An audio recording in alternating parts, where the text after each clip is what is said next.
When they stepped through the pub's front door, a warm breath of air scented with mulled wine greeted them. A large black cauldron stood on the hearth, steaming with spiced red wine. Loren and the others froze. Minister Fudge, whom they had only just been cursing, was in the taproom. He sat at the bar in a pinstriped cloak and a dark yellow-green bowler, talking to Madame Rosmerta. Professor McGonagall, hatless, sat beside him. Hagrid and Professor Flitwick were a little way off, as if not wanting to be drawn into the conversation. Because the Minister of Magic was present, the pub felt subdued. The usual crowd of men who flocked around Rosmerta had thinned to almost nothing. The boisterous shouting had been replaced by polite, hushed conversation. Every few moments some wizard at the bar tipped his drink and added, "May Merlin bless you, fair lady," which made the place feel more like a high-end club than a street pub. Hermione gave the boys a look, and they slid into a spot to the right of the bar, quietly situating themselves behind a decorative Christmas tree.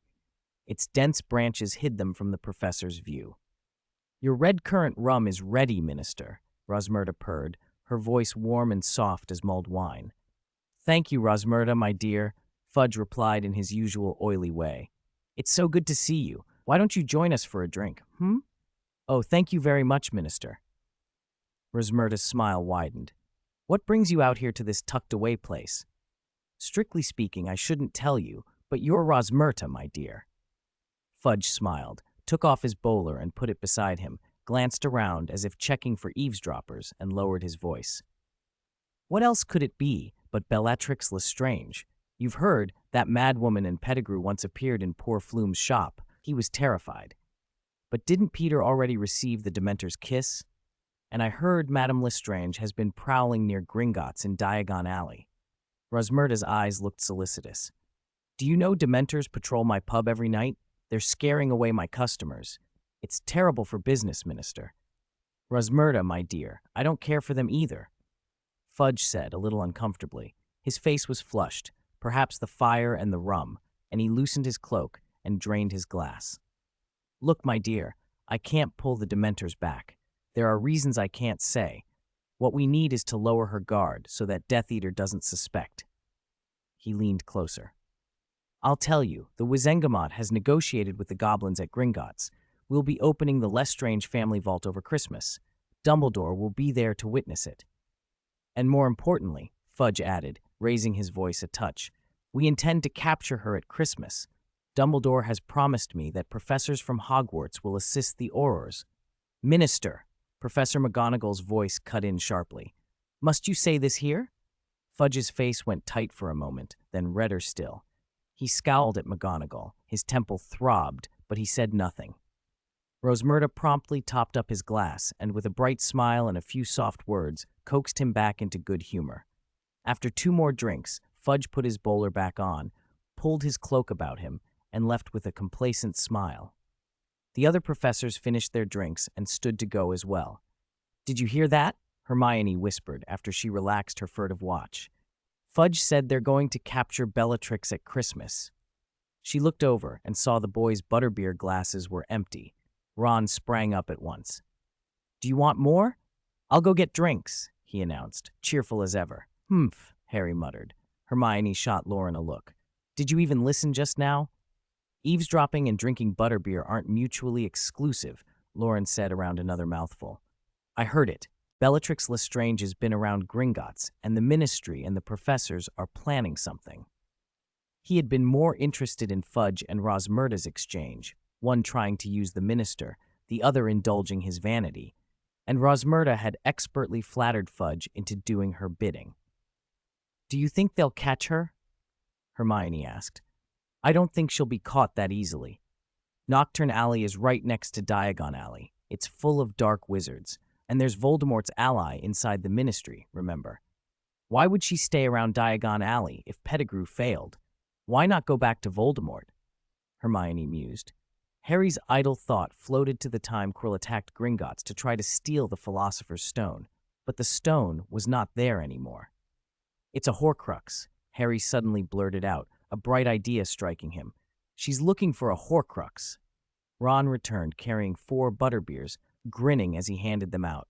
"Rosmerta talked to me. Her voice is so nice," he said. Nobody paid much attention to Ron. Hermione nodded slowly. I think he's right. The Lestranges were prominent Death Eaters. If Voldemort entrusted the diary to Lucius Malfoy once, he would have trusted other Horcruxes to the Lestranges. Death Eaters? Horcruxes? What are you talking about? Ron looked helplessly between them.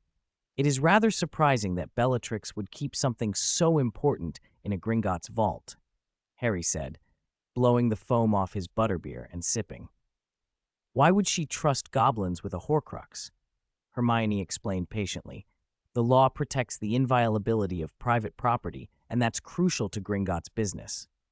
The goblins have to safeguard whatever is stored in everyone's vaults, even if the owner is a criminal. That's why people trust Gringotts with their galleons, instead of hiding them anywhere.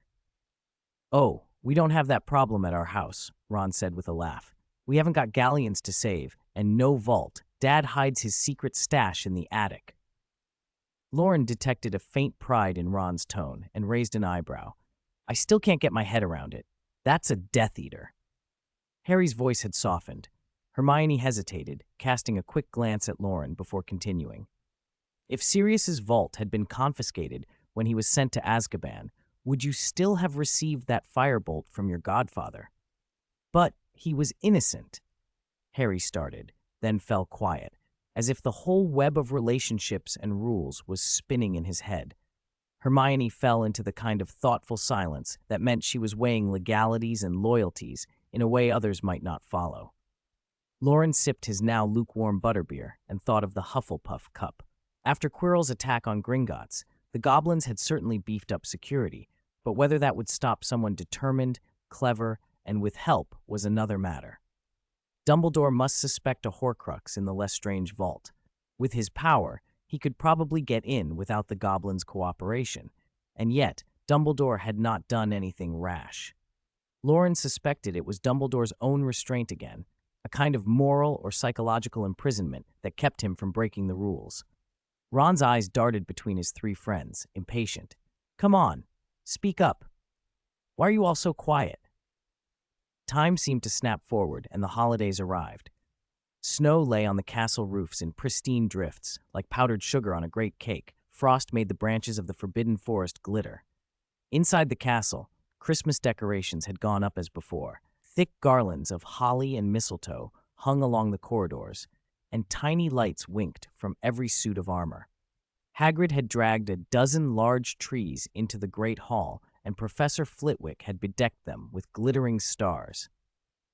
On the morning of the holiday, in the boys' dormitory, Harry and Ron were up and about, getting in the way of their roommates who were packing to go home. Loren, Neville, and Seamus had mostly packed the night before and were only tidying up bedding and pajamas now. Seamus nudged Loren.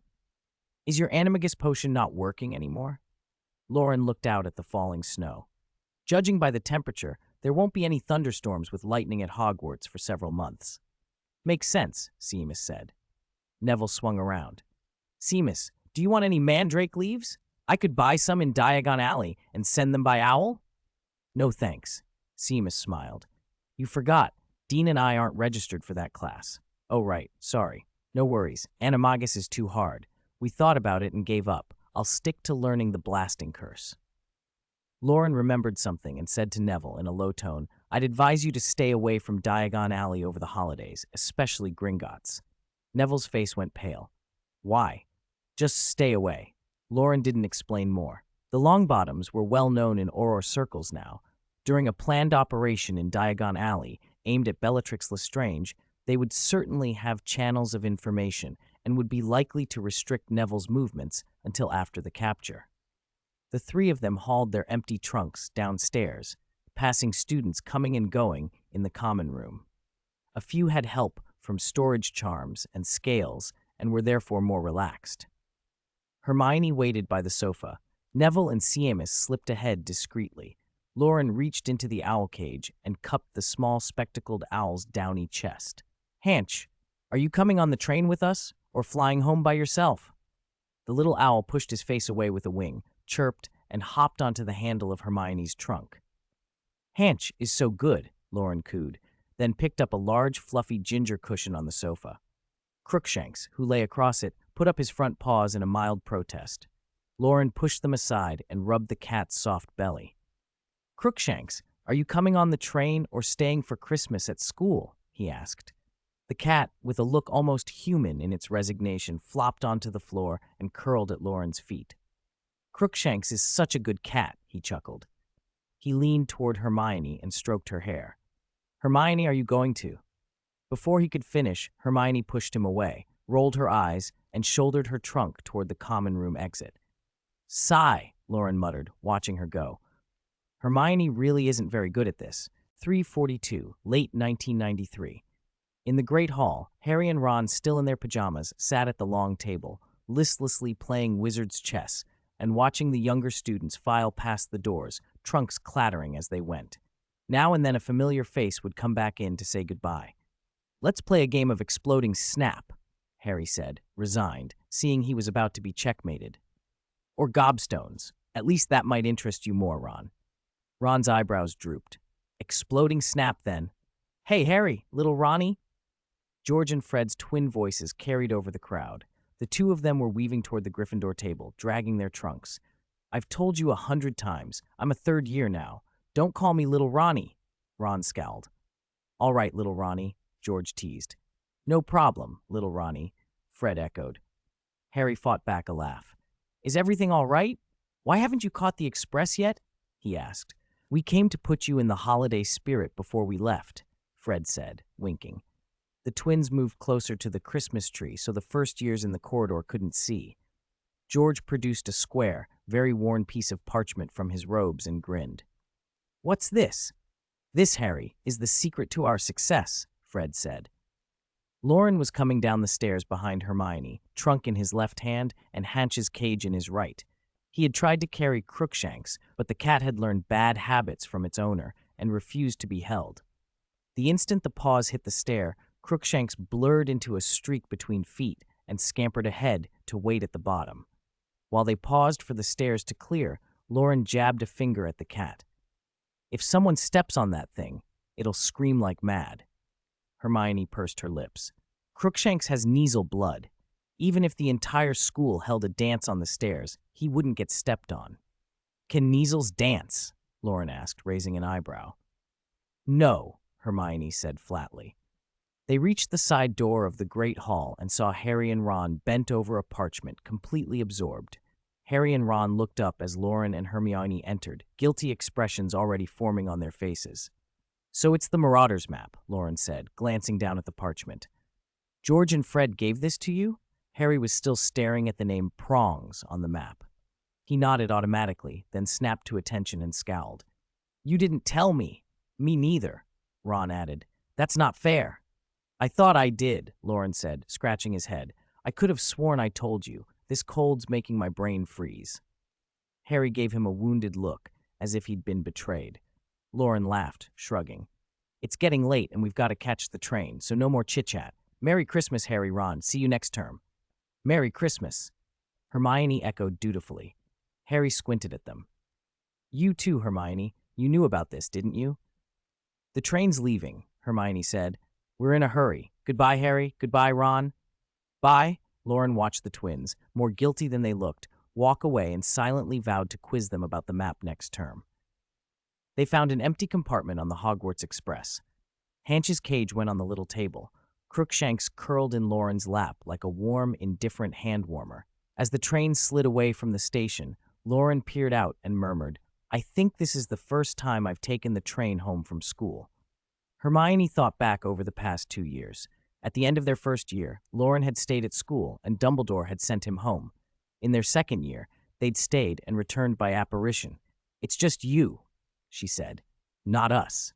"Yes, only me," Loren muttered, rubbing her shoulder. He tilted his head and leaned against her. "Wake me when we get there. Watch the luggage." Hermione stiffened for a second, then looked down at Crookshanks, whose yellow eyes blinked up at her. "Meow," the cat said. What was she going to do? He dozed off quickly. Sleeping upright was awkward, and after a little while his neck started to ache. He shifted and tried to get comfortable. When the Hogwarts Express pulled into King's Cross a few hours later, it wasn't yet fully dark. Emerging from platform 9 3/4, the noise of the station crashed over them. the chatter, the clatter, the sharp smells. One moment they had been in an ancient castle of stone and snow, talking about weather and transfiguration. The next, they were in the ordinary Muggle world. People scurrying past on the concourse would never know a magic train had just pulled in, or that the destination of that train was full of things they couldn't imagine. Loren didn't use magic now, didn't switch on any special sight, but he felt, in a way, fundamentally apart from the people around them. "Loren, Hermione, over here, over here." Grandpa Bates's voice cut through the noise. He stood beside a black Ford, waving. "Grandpa Bates," they called, hurrying over. Bates beamed. "You've both grown, especially Hermione, looking very pretty." Hermione flushed and smiled. At their age, they had shot up over the last term. Their parents had prepared clothes with a little extra room, thankfully. Bates sat in the front to drive. Loren leaned over the back of the seat, chattering with him about where Bates had been the past 6 months, how many fish Wendell had caught, and how the bank's investments were doing. Hermione, jammed in the back, asked after her parents and how often her father had been scolded by her mother. By the time they pulled into the Granger driveway, it was dark. Monica and Wendell were waiting by the garage. Hermione bolted out of the car and into her mother's arms. "Mummy, I missed you so much," she whispered. "What about Dad? Don't you miss Dad?" Wendell said, mock hurt. Hermione giggled, taking her father's hand and squeezing it, but she didn't leave her mother's embrace. "I'll stick with Mum," she said, and Wendell gave a self-pitying shake of the head and came over to talk to Bates. "You won't believe the size of the fish I caught last week. Ice fishing!" Wendell crowed from a distance. Hermione winced inwardly. Monica leaned over and whispered something to her daughter. "Mom," Hermione protested in a high, laughing voice, burying her face in her sweater. Monica's smile widened. She glanced at Loren and mouthed, "We'll talk after they're gone. Dinner first." Dinner was the result of Monica's afternoon's work. There were 3 types of pie filling: apple and taro, potato and pork, onion and beef, and Loren's favorite was the apple and taro. There was stewed meat soup, roasted mushrooms, a joint of roast, lamb chops. Christmas hadn't arrived yet, so there was no turkey. After the meal, Monica and Wendell cleared up in the kitchen, while Loren and Hermione relaxed on the sofa, and Grandpa Bates brought in a plate of wild berries. "I picked these up when I was out shopping," he said. "Try them. Expensive." Loren squinted at the berries. "These look familiar." "Right?" Bates agreed. "Just like the ones we picked in the mountains. Exactly like the ones from last year that had been so sour they nearly raised your eyebrows." Loren considered a couple, then pushed the plate toward Hermione. "You try them. Good for digestion after dinner." Hermione hesitated, then grinned and called him out. "You brought these last year too." "Really?" Loren feigned surprise. "Then don't eat them. Last year's were awful. I'll try one for you." Hermione gave him a flat look. "That was obvious. You just wanted me to eat one first." Bates's eyelids fluttered. His own boy, so easily embarrassed. They chatted late into the evening. After they'd said goodbye to the Grangers, Loren and Bates walked down the snowy street toward Loren's house. Snow lay thick along the road like a soft blanket, and the warm yellow of the street lamps made the flakes glitter as they drifted down. Bates, perhaps a little merry from wine, laughed often for no clear reason. Loren felt a calm that he hadn't felt in a long time. "What about that big fish Wendell caught?" Loren asked. "You mean the one Wendell claimed?" Bates laughed. "He was fishing over someone else's hole, and their lines got tangled.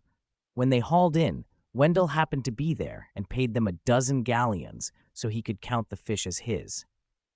Bates howled with laughter, and Loren joined in.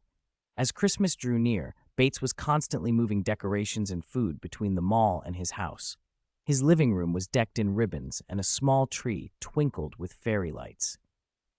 On Christmas morning, Loren woke to Crookshank's pawing. Opening his eyes, he found Hermione sitting beside his bed. She wore a light pink fleece sweater that hugged her waist and straight winter trousers with white fleece peeking out at the cuffs. The red scarf around her neck stood out, one of his gifts. "Your present had better make up for your guilt, or I'll judge you in the name of justice," Loren mumbled as he hauled himself out of bed and began to tear into the pile of presents stacked by his bedside. He didn't know yet that their exchanged presents were duplicates. Hermione hummed contentedly and went to fetch Hanch and the Post from the Daily Prophet. The largest gift was a box of candy from Neville, almost a quarter of Hermione's weight and practically half of hers and Loren's combined. "One's for Christmas, the other's a thank you," Hermione explained later. "Neville's too honest for his own good." Mrs. Weasley had sent a hand-knitted dark red sweater with a Gryffindor lion on the chest, a dozen of her mince pies, Christmas pastries, and a box of brittle. Professor Snape had sent some general antidotes and healing potions. Based on what Loren could tell of the ingredients, they'd be worth several hundred galleons on the open market. Dumbledore's package contained a book called The Stories of Poisonous Fungi by Atrix Bloxam, 1794 to 1910. Loren had expected something like Beetle the Bard. Instead, he flipped through clumsily saccharine tales that made him shiver. One passage read in an over-the-top sing-song. Then the little golden cauldron danced with joy, bouncing and hopping on its rosy tiptoes. Little Willyken had cured all the dollies' tummies, and the cauldron was so happy, its pot overflowed with sweets for little Willyken and the dollies to share. "Don't forget to brush your little fang," the cauldron shouted. Little Willyken hugged the dancing cauldron and vowed never to be a grumpy old man again. Loren pushed the book aside for another day. Under the other parcels, he found a small square package with a note attached. The handwriting on the tag was unmistakable: Hermione Granger. Loren unwrapped the paper box to find a pure black cashmere scarf, soft and plush to the touch, clearly very warm. He had given Hermione a scarf, and she had given him one. What a perfectly matched exchange. Loren smiled and looped the scarf around his neck, feeling the cashmere warm as it caught his body heat. He leaned toward the girl sitting at the desk. "I'm very pleased with this gift," he said, "but that only evens things out. Your unauthorized entry into my bedroom is still an unresolved matter." Hermione looked up, lips pressed together. Loren's scarf was a messy tangle, carelessly wrapped a few times. His eyes were bright and amused. Seeing him like that, Hermione felt an unexpected twinge of regret. Preparing the same present for both of them had seemed safe, but a little unimaginative. She reached out, untangled the scarf, and rewrapped it neatly around his neck, loop by loop. Holding both ends, she met his gaze for a moment and vowed quietly to herself, "Next Christmas, I'll make something better, something more special." Loren didn't notice the private vow. He let Hermione's hands adjust the scarf and caught the faint scent of her hand cream. Then his curiosity wandered to the newspaper on the desk. "What are you reading? Any news?" he asked. Hermione smoothed a ripple in the paper and replied, "I'm looking for reports about Gringotts. If there was a battle, the Daily Prophet should have something." Loren peered at the pages. All he could see were silly holiday adverts and stories about people who had somehow managed to send themselves to St. Mungo's during the Christmas break. "Hard to say," he mused. "Bellatrix Lestrange on her own. Who knows? With so many Aurors and so many professors, maybe there was no big clash after all." Possibly. Hermione's thoughts trailed off as Loren eased onto the same chair and draped his right arm over her shoulder to flip the paper. He made an offhand comment. "Ha! Flourish and Blots is advertising. Who buys books over the holidays?" "I actually have a few I want to buy," Hermione murmured, and then realized his hand was resting on her shoulder. She had no idea when he'd drawn her into his embrace. Her first instinct was to push him away, but there was a strong, indefinable scent about him that made her both awkward and strangely warm, so she delayed the gesture. "Shall we go to Diagon Alley, or just order by owl?" Loren asked, trying to sound serious as if it were an ordinary debate, though he couldn't quite keep the grin off his face. "Either is fine," Hermione said softly, eyes downcast. "Push him away after the paper," she told herself. "After I finish the paper, I'll push him away." But the Daily Prophet's Christmas special was long and full of amusing little pieces. An account of someone who had somehow shoved a box of Phileas's fireworks up their nose and then spewed sparklers from mouth and ears as a warning, and they lost track of time. By the time they'd read enough to keep them chuckling, daylight had come flooding through the window, a patch of sun landing on Hermione's forehead. Startled out of her reverie, she shot up. "Oh no, we missed the Animagus ritual this morning." "The Animagus ritual?" Loren blinked. There really was such a thing. During the brewing of the potion they were working on, they had to point their wands at their hearts and recite a spell every sunrise and sunset. Ah, shame. Looks like we'll have to start from the beginning, he sighed in mock dismay, and with the same comfortable familiarity, laid his arm across her shoulders again. But first, let's finish this piece about an entire deck of exploding snap cards being set off at once. You, Hermione laughed, half annoyed. Outside, the festive air in Hogwarts had thickened. Professor Flitwick and Hagrid had strewn the great hall with fairy lights like stars, and garlands of holly and mistletoe were threaded with gold and silver. 12 Christmas trees stood trimmed with moons and stars. House tables had been pushed to the walls to make room for a shorter, broader table in the center where Dumbledore sat with McGonagall, Snape, Sprout, Flitwick, Hagrid, and Professor Trelawney, and even Filch had put on an ancient, faded tailcoat that had seen better days. Very few students had stayed at school, only 3, 2 nervous first years and a sullen fifth-year Slytherin. "Merry Christmas! Sit, sit!" Dumbledore greeted the remaining students with a smile. "The feast will last until dinner, and you may have as much pudding as you like." "Our stomachs might explode," Ron whispered to Harry as they sat together at the end of the table. Just as they were about to tuck in, Professor Trelawney let out a high, tremulous shriek. 13 people. 13 people again. "By Merlin, not again!" McGonagall put down her fork with a clatter. "Sybil, must you do this on Christmas Day?" The students looked puzzled. They had no idea why McGonagall's tone had gone sharp. "I didn't want to, Minerva," Trelawney whispered, glancing around. "But there are 13 of us. Where is dear Professor Lupin?" Only then did Harry notice Remus Lupin's empty place. "The poor man is ill," Dumbledore said, "which is a shame on Christmas." Harry thought he'd caught a look between Dumbledore and Snape. Complicated, brief. Snape cleared his throat and said coolly, "Eat, Sybil. We will take the risk." "Is that satisfactory?" McGonagall snapped. "You never trust Sybil's prophecies, yet." "My inner eye tells me poor Remus will not be with us much longer," Trelawney intoned, eyes glassy. "He is not suited to Hogwarts. That is why he is always ill." McGonagall snorted derisively. The others, Snape, Sprout, Flitwick, had odd expressions, half amused, half irritated. Dumbledore, still smiling, cut through it with a change of subject. "I believe Remus is very well suited to Hogwarts. He enjoys school. The children love him. Severus, did you prepare the potion for him?" Snape's face flickered with discomfort. "Yes, Headmaster." "Excellent. Then he'll be up and about soon." Dumbledore turned to a young first year. "Derek, try these sausages. They're delicious." With that, the meal began properly. Harry and Ron ate until they were stuffed, but questions swirled in Harry's mind. When the feast ended, Harry and Ron were the first to rise, and Trelawney shrieked again, eyes wide. "Which of you stood first?" she demanded. "Enough, Sybil. Today is Christmas," McGonagall said frostily. Hagrid, cheerful as ever, clapped both boys on the shoulders. "I'll take 'em out for a bit," he said. "Bring 'em back afore lights out." Outside, the wind cut at them with sleet and drifting snow. Hagrid stank faintly of drink. The boys guided him back toward his hut to make sure he'd be safe.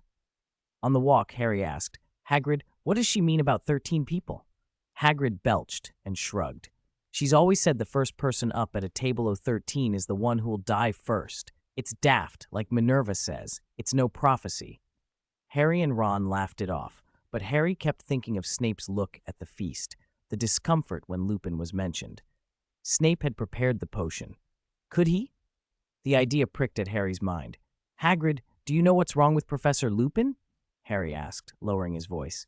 "Not sure. Fever, maybe. He doesn't dress for the cold." Hagrid blinked. "Why do you ask?" Harry hesitated. "Do you think, could Snape have something to do with it?" "Dumbledore said Severus brewed the potion." Hagrid frowned. "Why would Severus harm Remus? Don't be daft, Harry." But the two boys exchanged a look and let the thought hang between them. They left Hagrid at his hut and ran back to the castle. The Defense Against the Dark Arts office was locked from the outside. The hospital wing was closed for the holidays. Madame Pomfrey had gone home. Harry's unease grew. If he couldn't speak to Lupin, he wouldn't sleep. "The Marauder's map," he blurted, and pulled the folded parchment from his robe. He tapped it with his wand and whispered, "I solemnly swear that I am up to no good." Ink spidered across the map, names and corridors appearing. Most students were gone for the holidays, so the map was relatively empty. The professor's spots were clustered in the Great Hall. Madame Norris prowled the corridors. Trelawney hovered near the 8th floor. Then Harry and Ron saw it. Remus Lupin's name moving away from the castle into Hogsmeade. His little dot had vanished near the Homping Willow and was now at the Shrieking Shack. George and Fred said there were 7 secret passageways, Ron breathed. Most are sealed now against Death Eaters and Dementors. Only the one by the willow is open. Do you think Lupin went to the Shrieking Shack willingly? Harry whispered. Or was he taken there? If he'd gone willingly, why would he leave the warmth and food of Hogwarts on Christmas? If he'd been taken, what for? The Marauders map didn't say. Let's go find him, Harry said. Agreed, Ron answered, and the two set off toward the Homping Willow. It was night, and a full moon hung high over the edge of the Forbidden Forest. Harry and Ron trudged through the snow toward the Homping Willow, leaving a long trail of footprints that glittered in the moonlight.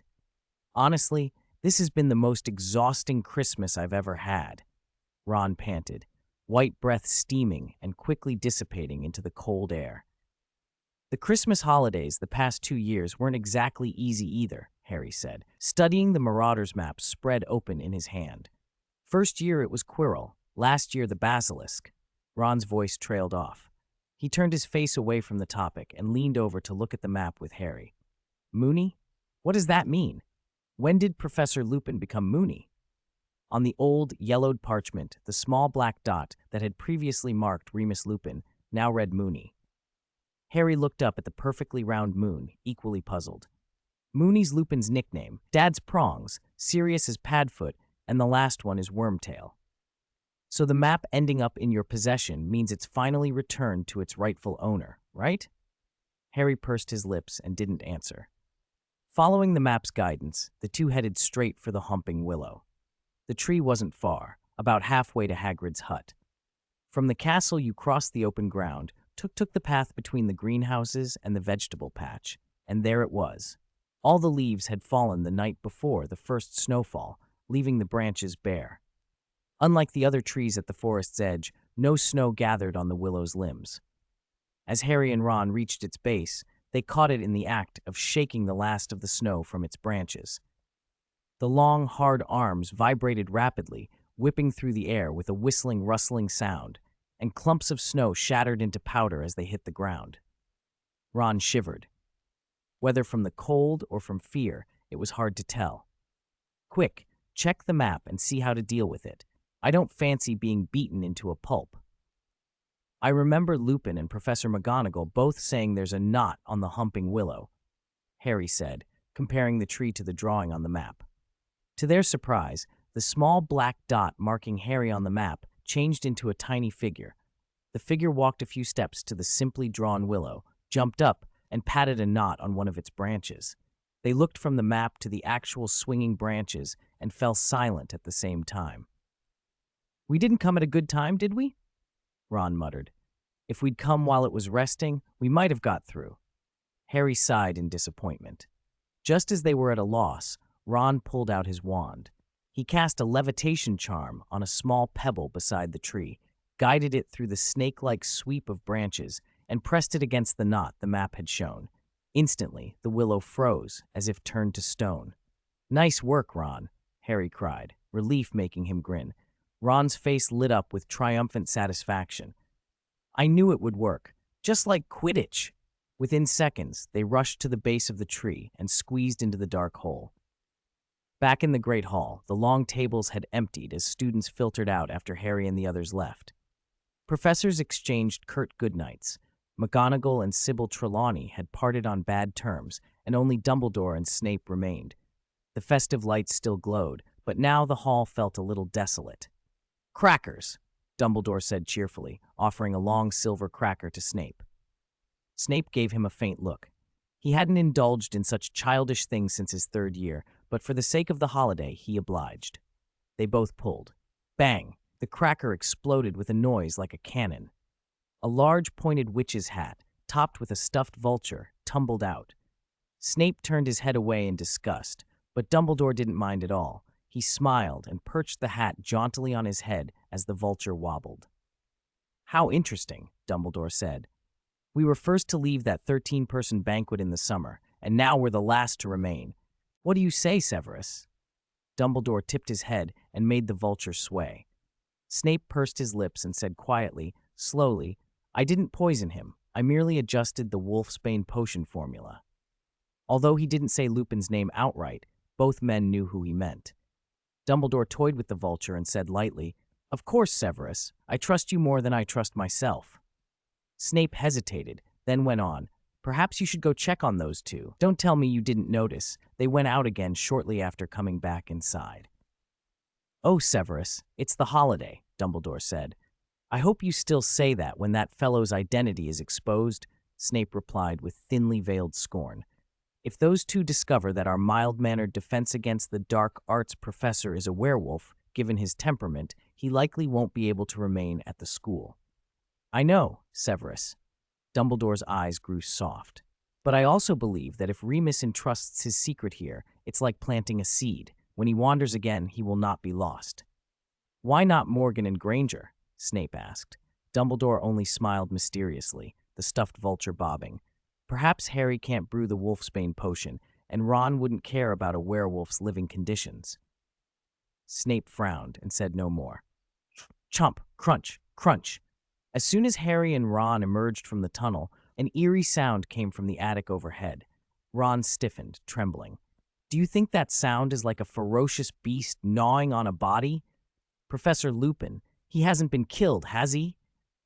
Don't be ridiculous. Harry felt his heart race, too. The Marauder's map in the moonlight confirmed there was only Moony upstairs.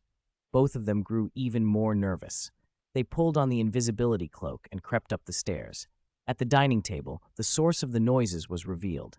A creature with two triangular, erect ears and an arched back was hunched over the table. Its coat was coarse, gray, and bristly, its tail long and heavy, sweeping constantly. It buried its head in the table, gnawing at something. Bits of bone were caught in the bloody gaps of its jaws. The beast's heavy breathing tugged at Harry's and Ron's hearts. For a moment, it seemed to sense something. It lifted its head, twitched its nose, and sniffed. Glowing green eyes turned in the direction of the cloak that covered them. Bloody hell! Ron's mouth fell open. His face went blank. This was worse than being battered by the humping willow. If that creature got them, there wouldn't even be any bones left. Ron's mind raced through every imagined fate. I still haven't captained the Quidditch team. I never became a prefect or a head boy. And now I'm going to die on Christmas night. As Ron's frantic thoughts tumbled over one another, the wolf tilted its head and in a voice very familiar to Harry, asked, Harry? Ah! Ah! December 26th. Small snowflakes drifted from the sky. Grandpa Bates had left early that morning to go off somewhere. No one knew where. Wendell and Monica had been invited to a client's banquet and had spent half the morning digging through wardrobes for dresses, trying them on, then switching into heavy down jackets before driving off, promising to change again once they arrived. Hermione and Loren had watched the whole performance, exhausted by the fuss, and silently commiserated for the poor grown-ups. Dinner was Loren's rice pudding. He'd shredded the leftover beef and lamb from Christmas Eve with a disintegration charm, tossed everything with a sharp, savory tomato sauce, and served it over rice. A spoonful delivered steaming grains soaked in the meaty, tangy sauce. It went down almost without chewing. Hermione had thought he'd made too much, but she found herself finishing a large plate before she knew it. She sighed, tensing her stomach muscles and giving Loren, who was reading the paper as he ate, a sidelong look. She pressed a hand to her lower belly and admitted defeat. Never mind, it's the Christmas holidays. A little indulgence shouldn't hurt. The television was on in the corner, broadcasting the evening news from a major British station. Like the Daily Prophet, much of it covered grand Christmas celebrations and the odd, humorous human interest piece. But the channel also produced serious science segments. At 6 o'clock, the bulletin reported, observers at the Greenwich Observatory report that fragments of comet Shoemaker-Levy 9, currently orbiting Jupiter, are drawing closer to the planet. The comet's discoverers, Eugene and Carolyn Shoemaker, warn that if the fragments pass Jupiter's Roche limit, they may impact the planet's atmosphere at tremendous speed, a spectacle humanity has never seen directly. Many astrophysicists predict the impacts will occur next year. Loren finished his last spoonful, drained the last of his cola, and let out a satisfied belch. Hermione glanced at the bottle. Half a cup remained, but her stomach bulged and she had to look away. "Drinking like that is bad for your teeth and your digestion," she said. And then? Loren didn't even look up, still absorbed in the silly jokes in the Daily Prophet. Hermione felt more awkward. When he finally folded the paper and looked up, she had already waved her wand to tidy the kitchen table and was holding her hands to her stomach, staring at the cola. "Don't worry, it won't go to waste," Loren said, grabbed the bottle, tilted his head back, and drained the remainder in one go. "See? Not a drop left." Hermione watched the bottle go with a blank expression. "Oh, right, we should go to Diagon Alley tomorrow to buy mandrake leaves. Waiting for Gringotts hasn't produced any news either. If we run into danger, we can just apparate away." Loren noticed her distant look and asked, hesitant, "How about that? Hermione? Hermione?" "Got it," she replied, indignant at being prodded. The next day after lunch, they apparated from the garage straight into the alley beside the potion ingredients shop in Diagon Alley. The streets were trimmed with colorful streamers. Many shops were closed for the holiday, but nearly every open shop had a Christmas tree decked with magical ornaments. Madame Malkin's even had tiny fairies holding bluebells at the entrance. Soft, colored lights glowed within the flowers, and the fairies would shake them, scattering sparkling pollen. It was enchanting.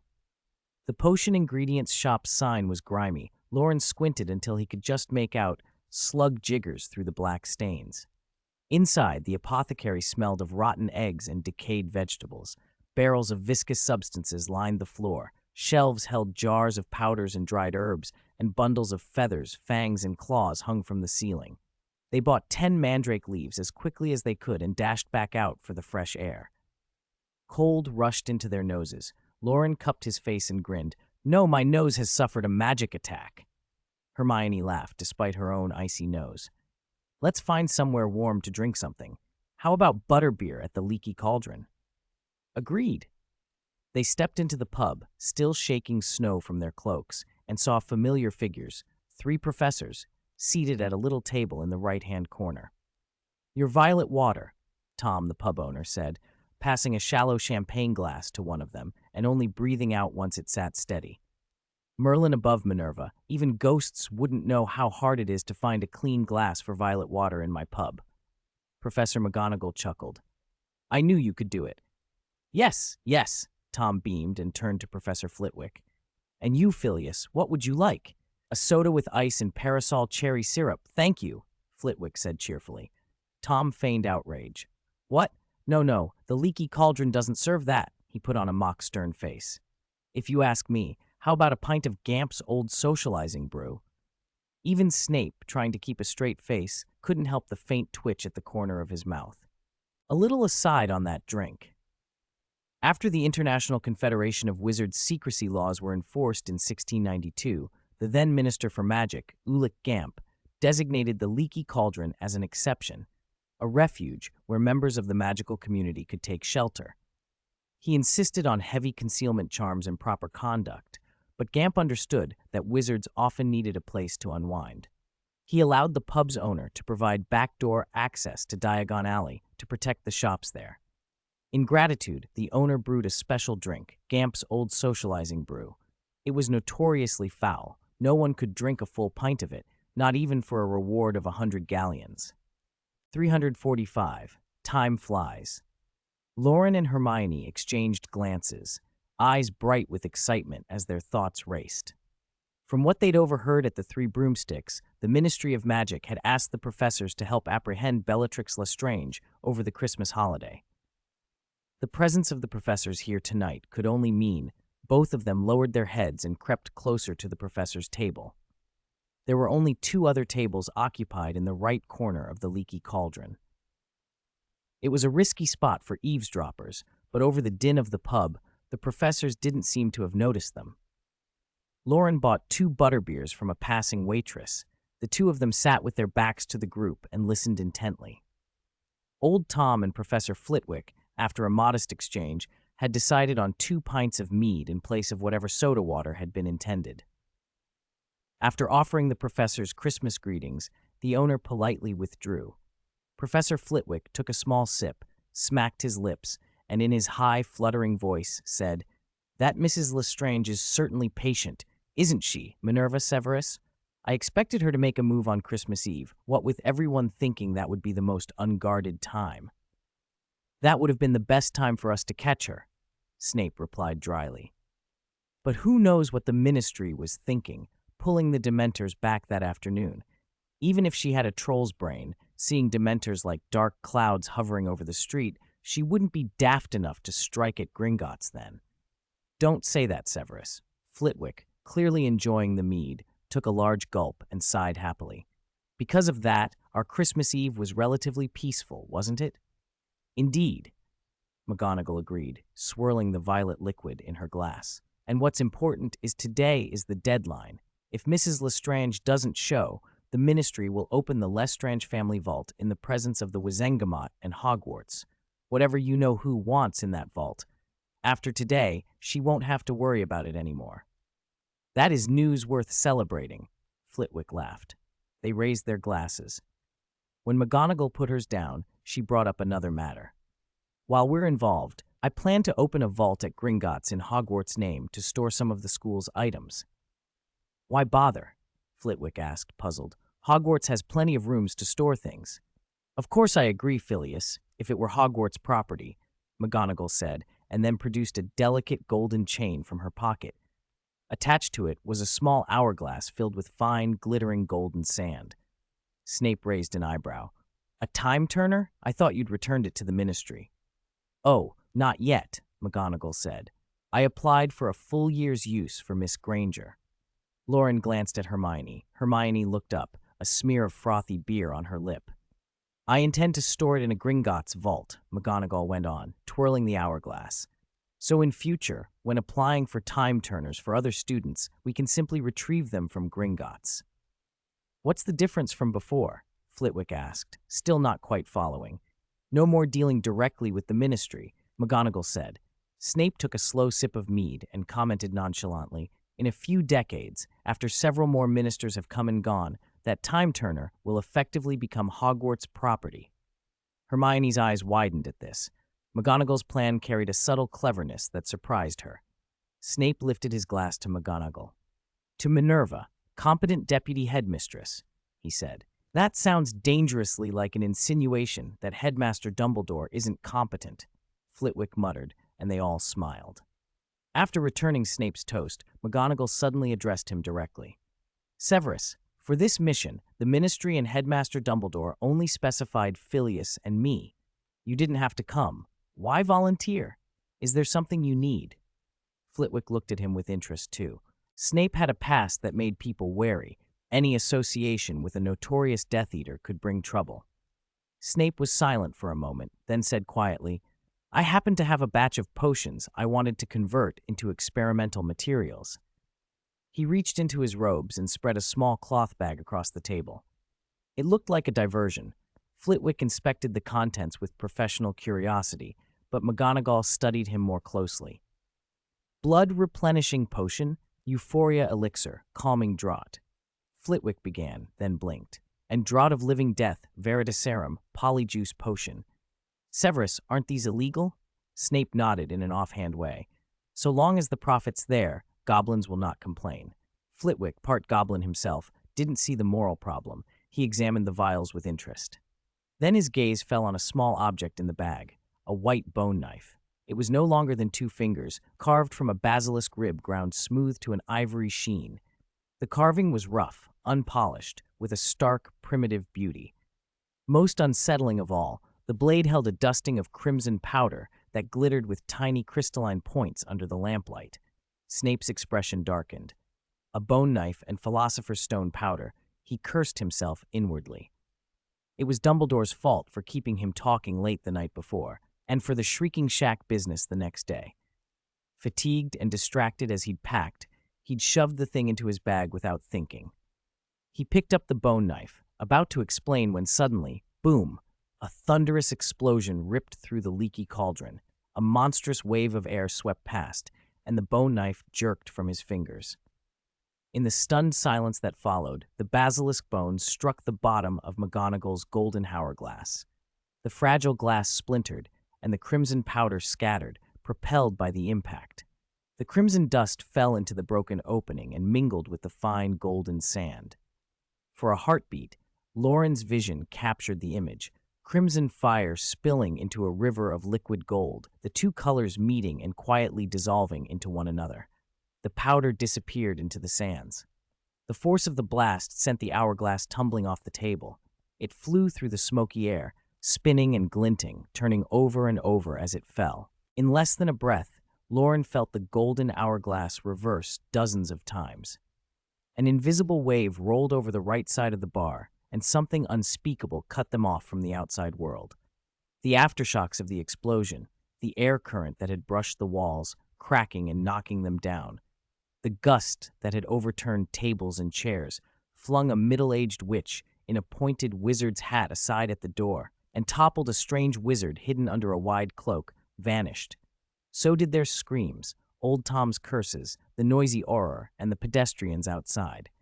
The smells of the leaky cauldron, the sweet, foamy scent of butterbeer, the old greasy tang of long-lived stains, the heat from the hearth and the cold that seeped through the door cracks, everything dissolved. Countless slender golden streams of light spun around them, and in that brilliant world, a few faint streaks of crimson made the air feel subtly wrong. For a moment, the universe seemed to shrink to nothing but Loren, Hermione, and the three professors standing beside them. They stared at one another, eyes wide. Loren blinked, tugged his lips, opening his mouth to say something, but an invisible force held them. They could not move or speak. Snape, McGonagall, and Flitwick saw them too. Worry flashed across all three faces before hardening into concentration. Then the golden streams brightened. Loren felt himself and the others hurled backward at nauseating speed, blood pounding toward their heads, throats and stomachs lurching as if to burst. Just as their eyes threatened to pop from their sockets, the motion stopped. The streams faded, and thousands of glittering grains of sand shimmered like fire dust, like a spill of tiny stars. The real world's light returned, and a tide of noise slammed back into their ears. It was still the leaky cauldron, only slightly different, cleaner, the tables and chairs less threadbare. A cluster of wizards in various garbs stood at the bar, poring over a construction blueprint with worried faces. Before Loren or Hermione could speak, McGonagall pulled them close and signaled them to be silent. Snape and Flitwick both drew their wands and crossed them over their chests, flanking McGonagall and the two young wizards in the middle. The atmosphere tightened into a watchful, tense cordon. Loren frowned. The group at the bar seemed strange, as if a faint, translucent barrier lay outside their magical glow, blurring them slightly. Beyond the bar's walls, the soft golden light of the sands of time still shimmered, and a thread of crimson, the Philosopher's Stone's gleam, lingered alongside it. The three professors braced themselves just as the wizards at the bar began to argue. Damn him! That blustering minister actually told us to avoid muggles, told us to give up the leaky cauldron, a man spat. He should have been trampled by a centaur. The three professors and the two students knew their magical history well. The names and the meaning landed like a punch. The blusterer was Minister Ferrus Spavin, who had held office from 1865 to 1903. He introduced the Reasonable Restriction on Underage Wizards Act, using the trace to detect underage magic and punish infractions. The long-serving, long-winded Spavin even survived a centaur's attempted kick once. The leaky cauldron's defense dated to the late 19th century, when the Muggle authorities planned to demolish it to build Charing Cross Road. Spavin had mounted a 7-hour speech before the Wizengamot, explaining why the cauldron couldn't be saved, but the wizards, by applying memory charms and altering the plans, had forced the road to accommodate the tavern. The bar conversation rolled on with fierce energy. What a minister! 7 hours of droning! To hell with it, who cares? Exactly, who cares? We have to keep the leaky cauldron. If the ministry won't help, we will. Go fetch old Potter. He'll lend a hand. I'll speak with old Malfoy. They'll grumble, but they always know what to do in matters like this. Split up, fetch people, Weasley to Ottery Saint. Catchpole, Froom to Hogsmeade, Bagshot to Godric's Hollow.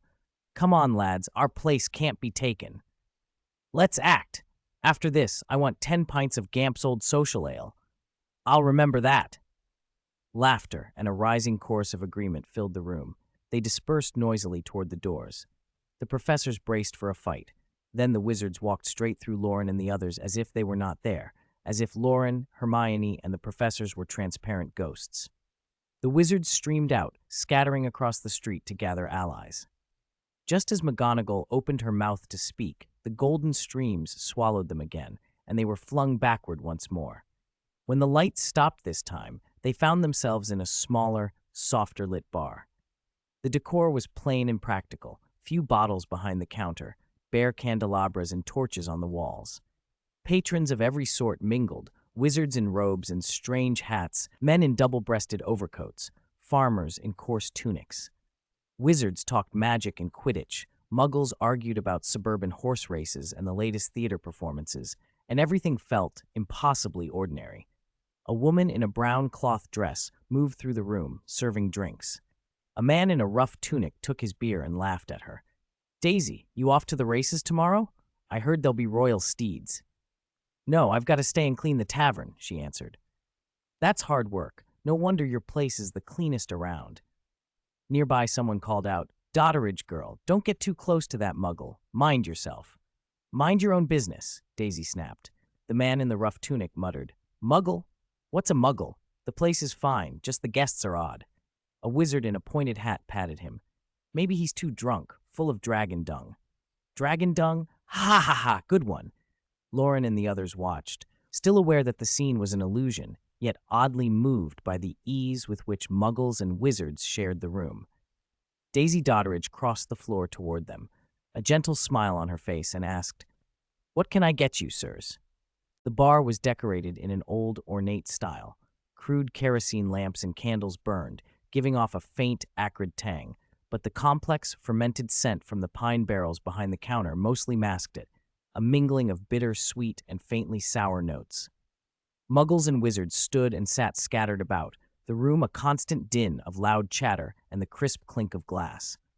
In that oddly harmonious bustle, a handful of time travelers drew every eye to the proprietor. Loren and the others stared at Daisy Dotteridge, astonished. Snape and Professor Flitwick stepped forward instantly, their gazes sharp and guarded. "Respected guests, don't worry," Daisy said cheerfully. "Only I can see you here." Loren and Hermione looked around. The bar's patrons were still talking and drinking as if nothing had happened, completely oblivious to them. Professor McGonagall patted Snape's and Flitwick's arms, signaling them to relax, then eyed the landlady with a careful uncertainty. "Daisy Dotteridge, founder of the Leaky Cauldron," she said. "You seem to know where we came from." "The founder of the Leaky Cauldron?" Daisy's eyes brightened for a moment, then grew dim. "Oh, arriving in a time storm. That was a right commotion. Hard not to notice." McGonagall, usually so composed, showed a flicker of surprise. "It seems you understand the difficulties we have faced. Forgive us for not having worked this out yet. We have questions we must ask." "It's too noisy here. Let's go inside and talk." Daisy gestured toward the back of the bar. After exchanging looks, the three professors moved toward the door. Loren and Hermione fell in step beside them, sheltered by the professor's presence.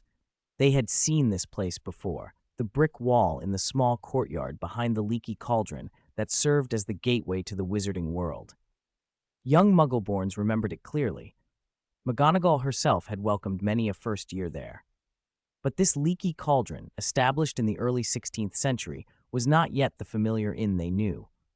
Behind it, there was only a low, sloping earthen wall.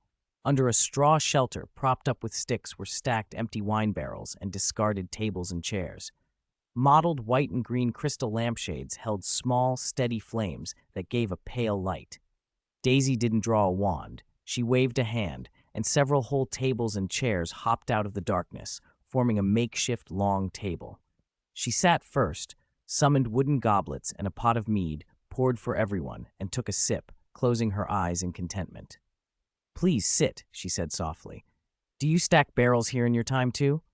McGonagall subtly pressed Loren's and Hermione's shoulders, signaling them to stay quiet.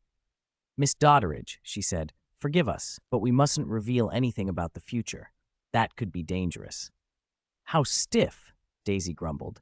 "Stiffer than Principal Devant. You needn't worry. Whatever brought you here, however you triggered that time storm, this isn't history. Even if you wrecked this place, it wouldn't change the future." McGonagall's brows knitted.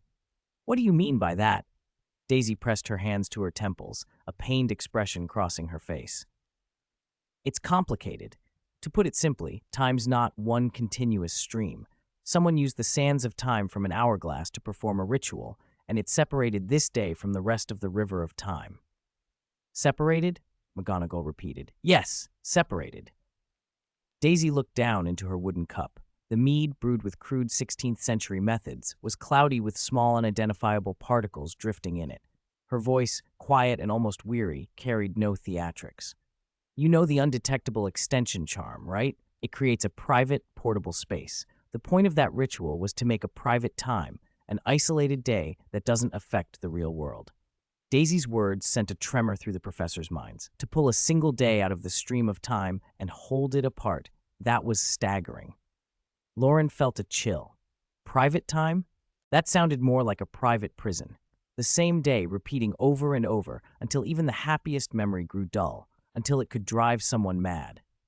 Who would lock the leaky cauldron, and its owner, into such a thing? Were there others trapped the same way? He watched Daisy with a new wariness. The others' thoughts churned, but Daisy seemed unconcerned. She finished her mead and set the cup down, slipping back into the efficient, hospitable role of the bar proprietress. "Is there anything I can do to help, esteemed guests?" McGonagall thought for a moment, then asked slowly.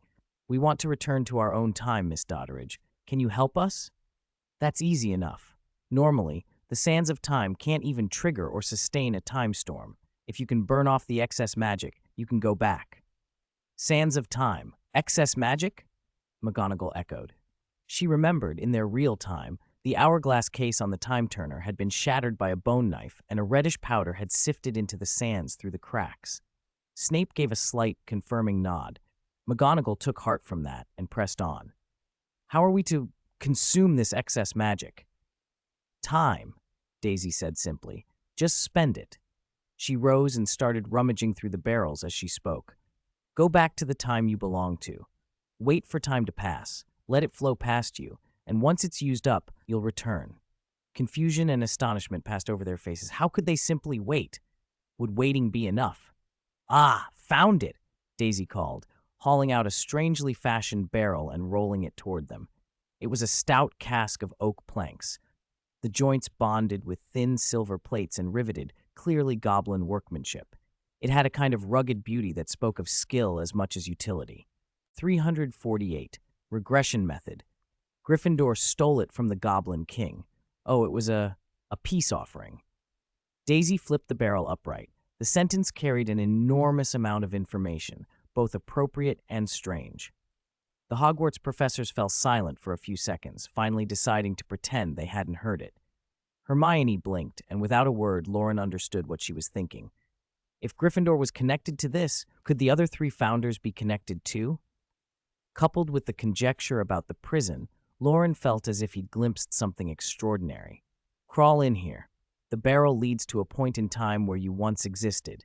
Spend a few months or years there, slowly enduring it. And when your magic is exhausted, the sands of time will bring you back to the present, the woman, the boss, told them, pointing to the opening. Severus's lips compressed into a thin line. A feeling, hard to name, rose in him, at first a trickle, then building to surging waves. It looked like fear, and yet it might also have been something like anticipation. "But I must warn you, you are not allowed to change any real history that has already happened. That is the rule of time." Severus did not visibly react. He had felt pain 1,000 times. What did one more stint matter if it let him see those eyes again? Loren and Hermione leaned around Professor McGonagall's arm and peered into the barrel. Inside, there was only black, no bottom in sight, with the occasional streak of gold light flashing by. Professor McGonagall grabbed the two students by their collars and pulled them back behind her, perhaps underestimating their weight. It took more effort than she expected. She looked into the barrel and asked Daisy, "Do all of us have to go in?" Not necessarily. 5 people can, 4 people can, even one person isn't impossible, Daisy said with a shrug. The total amount of magic remains constant. The more people share it, the less time each person gets. Professor McGonagall regarded the dark opening with an unreadable expression. The interior of the barrel could not be judged, and everything about the place felt uncanny. She could not, in good conscience, entrust everyone's safety to strangers she had only just met, even if the woman before them had a reputation for kindness in the history of magic. Loren and Hermione sensed the hesitation and looked to Professor McGonagall. Before they could speak, she had already decided. Phileas, you stay here and look after Morgan and Granger. Severus, the 2 of us will go in. Professor Flitwick was silent for a moment and then nodded. Professor, Hermione began softly. Professor McGonagall ruffled her hair and said nothing more to the students. Instead, she gave instructions to Flitwick. Loren felt a strange tightening in his chest and glanced at Severus, who only curled his lip in disdain. There was no sentimentality, not even a trace. Severus probably never liked scenes like that. I'll go first. He waved his wand and blurred into the barrel. You're making me look like the bad guy. Aren't you going to let them see? Daisy grumbled as she poured a glass of mead into the barrel. A golden flame rose, burning slowly and quietly. Its soft light lit a small area around it. Severus's face appeared in the flame. His mature features shifted oddly, bone structure and proportions shrinking, lines smoothing, loose skin tightening. He regressed rapidly until he looked like a child, even smaller than Loren and Hermione. Spinner's End, Cokeworth. The riverside there was always littered with rubbish, but in a wide bend of the river stood a rare patch of sheltered ground, shaded by a tall arbor. Its dense leaves kept the scorching sun at bay, and a hollow among the roots stayed cool and dark. In Severus's unworldly memory, a place that could keep all worries out. He stared at the rough, patterned inside of the tree hollow, hardly believing fate could be so merciful. He reached out and touched the weathered wood, feeling the hardness, the roughness, the fine dust. His eyes lingered on his own hands, small, uncalloused, not yet marked by the hard work of preparing potions and herbs. He inhaled. The woody scent mixed with damp earth and moss was almost unreal in its sweetness. A commotion outside the hollow broke his reverie. Freak! Don't run! I'm going to tell Mum you're a freak! You're a freak, Lily! Severus crawled out and saw a girl with long, dark red hair a little untidy, being chased toward the hollow. Her skin was pale and freckled, and most importantly, her eyes were a vivid, deep green. Petunia was in pursuit. Severus looked at Petunia with the same calm, assessing gaze he used with students. Perhaps he appeared intimidating. Perhaps the oversized coat and dirty hair made him look strange. Whatever it was, Petunia squealed and turned to flee. Severus met the green eyes. Lily seemed to speak, but he did not hear her words. The rule of time forbade interference. The arbor's leaves were reflected like emeralds in her eyes. Severus bent, plucked a blade of grass, and, by thought, transformed it into a tiny bird. It flapped its wings and landed on her hand. That's enough. Professor McGonagall waved her wand and dispersed the gentle burning flame above the barrel. It had been only a projection, and it went out easily. Phileas, the original plan remains unchanged. You stay here and look after Morgan and Granger, she repeated to Flitwick, then turned, waved her wand, and vanished into the barrel. That's Harry's mother, right? Professor Snape. Hermione began, gaze still on the image she had watched. Despite the differences in face, those deep green eyes were almost identical. Even having heard Loren mention some of the past, Hermione couldn't stop herself from widening her eyes at what she had seen. Loren shook his head and said in a low voice, For the sake of future potions classes, I think you'd best forget about this. Professor Flitwick, nearby, ignored their whispered conversation and padded toward the long table, his voice high with curiosity. Miss Doddridge, I still have some questions I'd like to ask. 349. Inconsistent Daisy.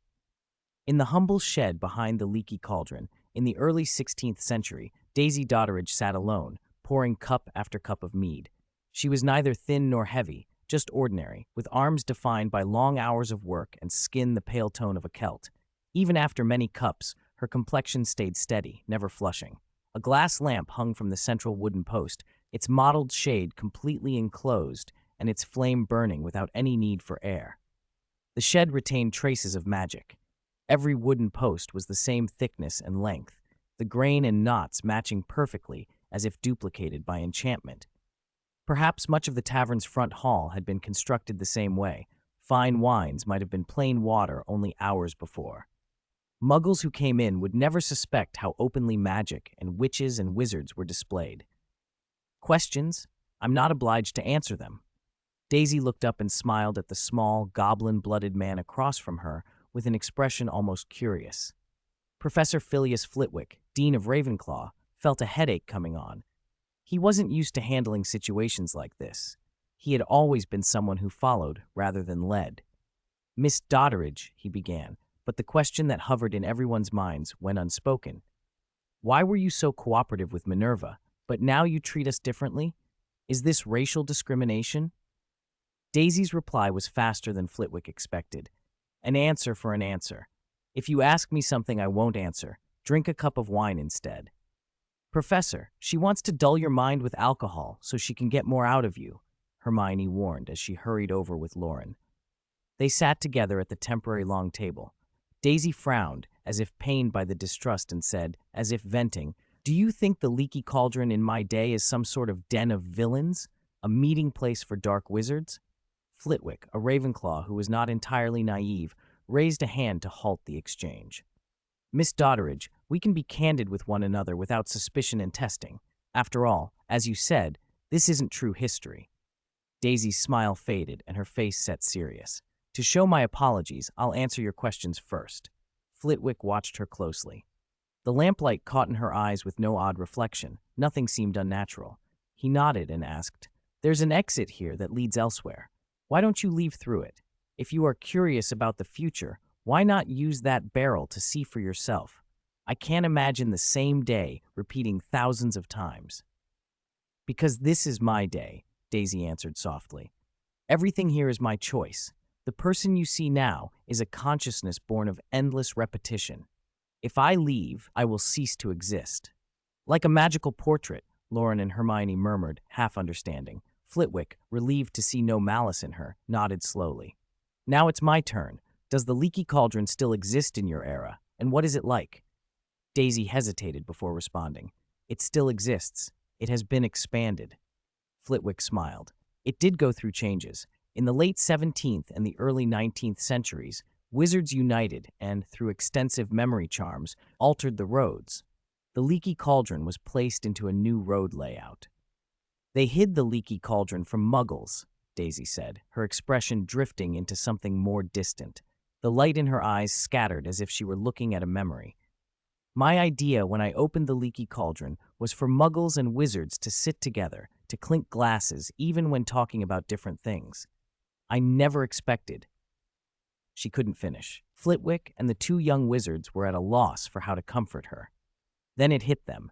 Daisy's Leaky Cauldron existed 200 years before the Statute of Secrecy. She had been one of the lonely pioneers trying to bring Muggles and witches together. "There are still Muggles," Hermione said quietly, trying to offer solace. "Before school started last year, my parents, Loren's grandfather, and Hagrid had a good time chatting at the bar." Daisy forced a smile and then looked at Flitwick. "Tell me about you. You seem different, especially you with your two young human students." Flitwick frowned at the phrasing. As a man with goblin blood, he had heard questions like that before, but since becoming a dueling master and a professor at Hogwarts, he hadn't had to answer them often.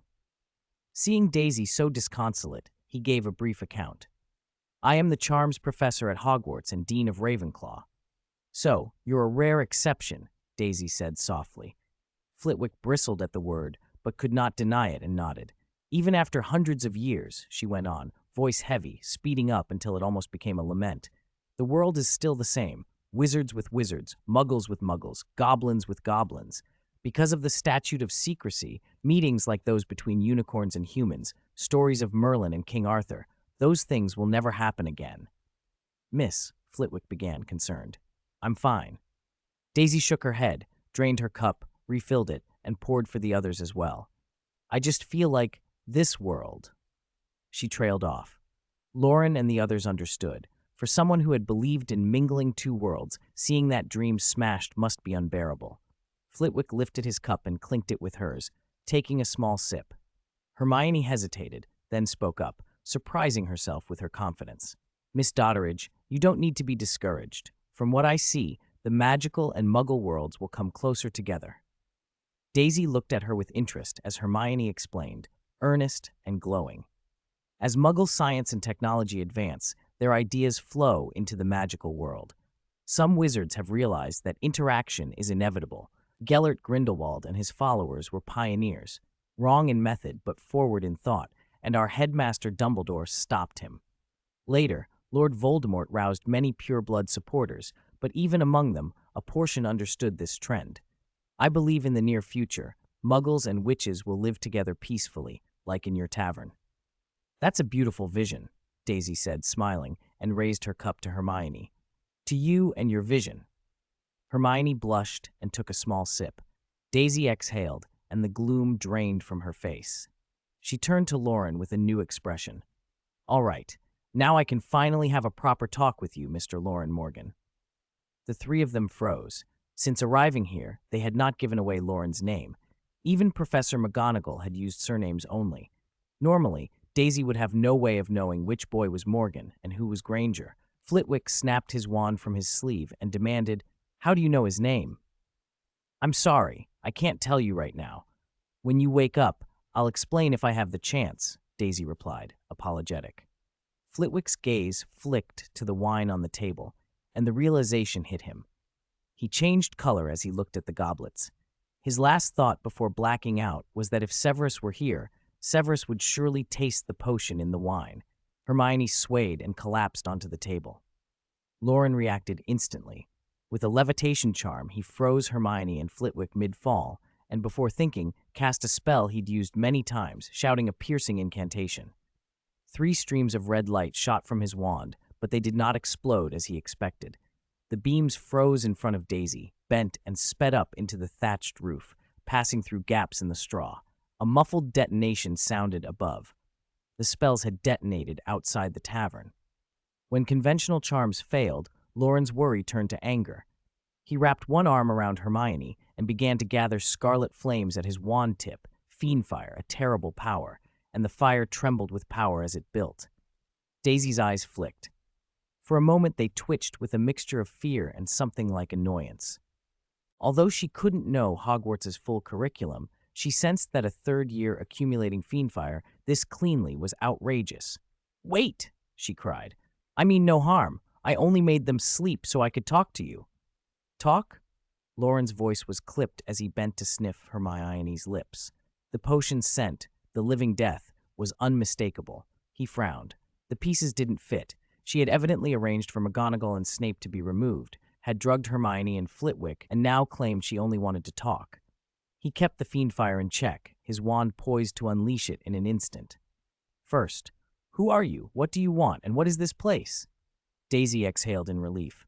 "As I said, I'm Daisy Dotteridge, founder of the Leaky Cauldron. This is a time gap, a fragment of space-time."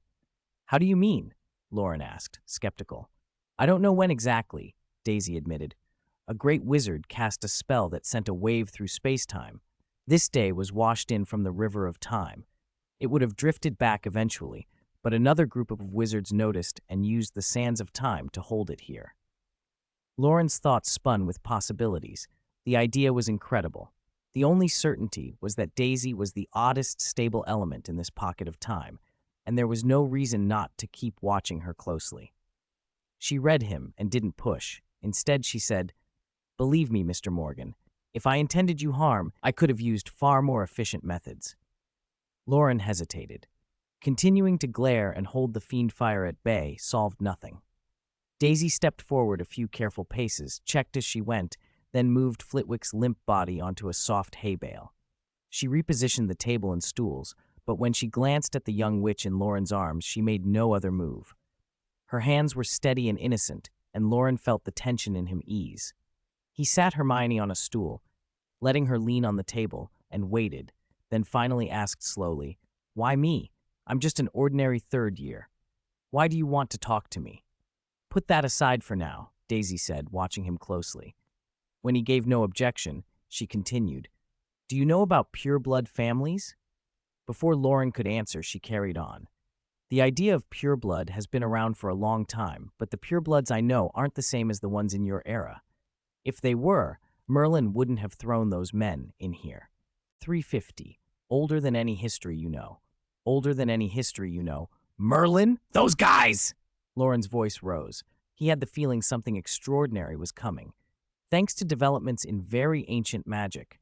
Daisy hesitated, then chose her words more carefully, aware of the age difference between herself and Mr. Morgan. "I mean, ancient magic, older than my era, a very, very long time ago, long before any history you know. Some exceptionally gifted wizards made breakthroughs in longevity, and they defeated death." Loren's heart beat faster. "You mean they achieved immortality? And there was more than one of them?" "Perhaps not literal immortality, but their lives were extraordinarily long, and yes, there were several." Miss Doddridge spoke slowly, as if unrolling a long sealed scroll. "Magic relies on talent and resources. In those foggy ages, muggles were still ignorant of what wizards could do, and those wizards were like gods to them. Picture it. A godlike wizard waves a wand, and an invisible blade rends a muggle's body, blood spurting, muscles and organs exposed. Then with another wave, the blood returns, flesh knits back together, thread by thread. Over thousands of years, the veil of death was gradually lifted. Aging, disease, injury, the shackles of the body were brutally severed by magic. The magic in the soul was released, and what they called immortality was achieved." Daisy's voice stayed calm as she traced a history that stretched across millennia. Loren listened, and the things Flamel had once hinted about, long-lived ones, came back to him. There had always been scattered traces in ancient records of unusually long-lived individuals. They had walked the world and been worshipped in far-flung civilizations. Then, as time passed, they vanished. Even their existence had become more myth than fact by the time the four founders built Hogwarts.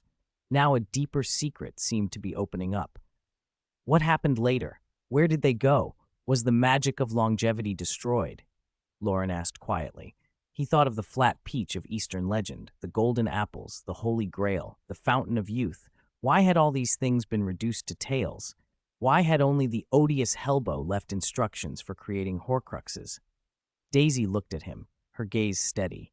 She didn't know whether the chosen one in the prophecy was merely curious or hungering for methods of immortality. After a short pause, she resumed.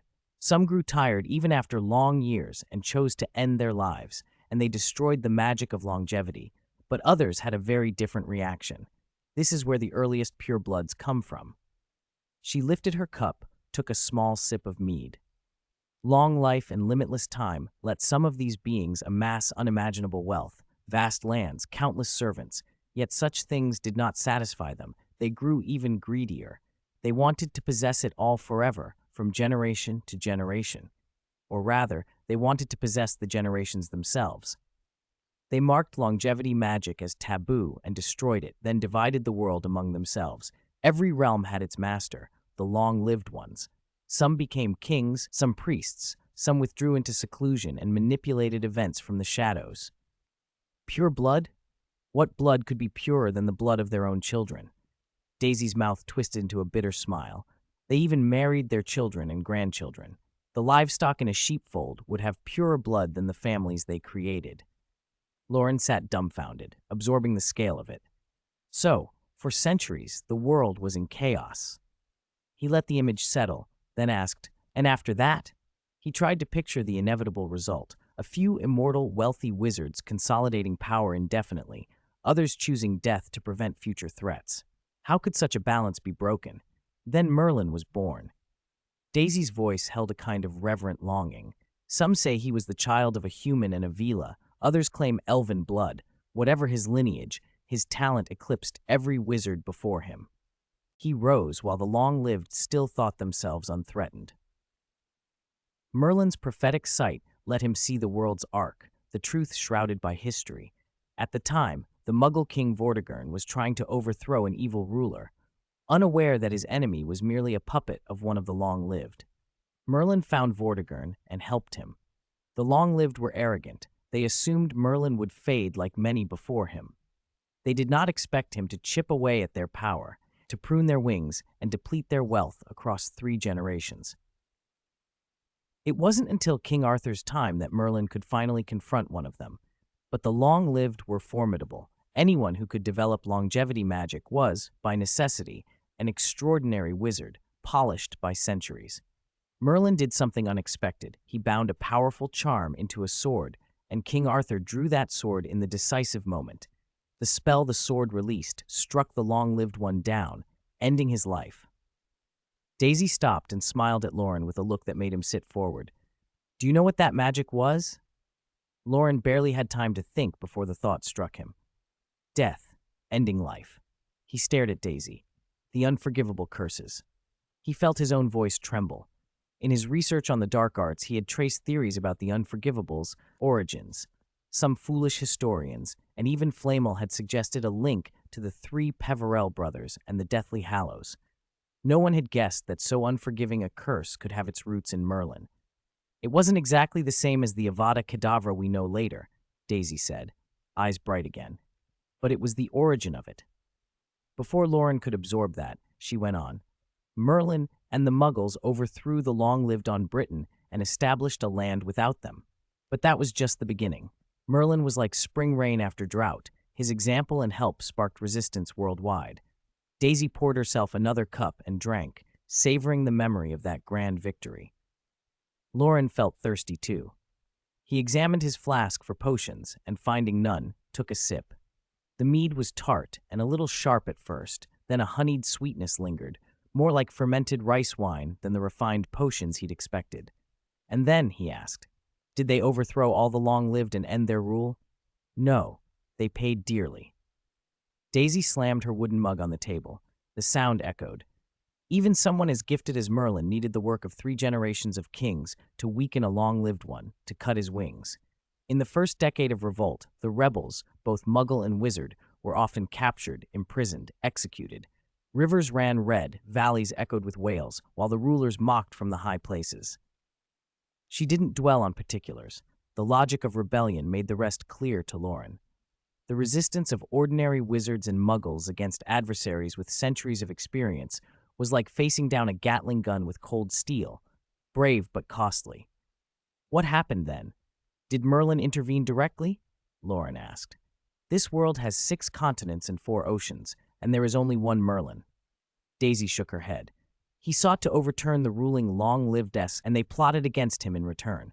At first, they tried to recruit him, to let him replace one of them, but Merlin refused. A bloody war raged for 20 years. The long-lived wanted to eliminate Merlin, but feared his spell that stripped away longevity, so they hiddenly schemed. Merlin's prophetic sight and skill at transformation let him foresee danger, so the conflict became a long stalemate. Daisy continued at an even pace, unfolding the ancient secret for a traveler out of time. Then a witch named Vivian appeared. Loren straightened. He could tell the story was turning to a crucial moment. Vivian was one of the long-lived? He asked. Yes, she presented herself to Merlin voluntarily to prove her sincerity. Daisy's voice sharpened.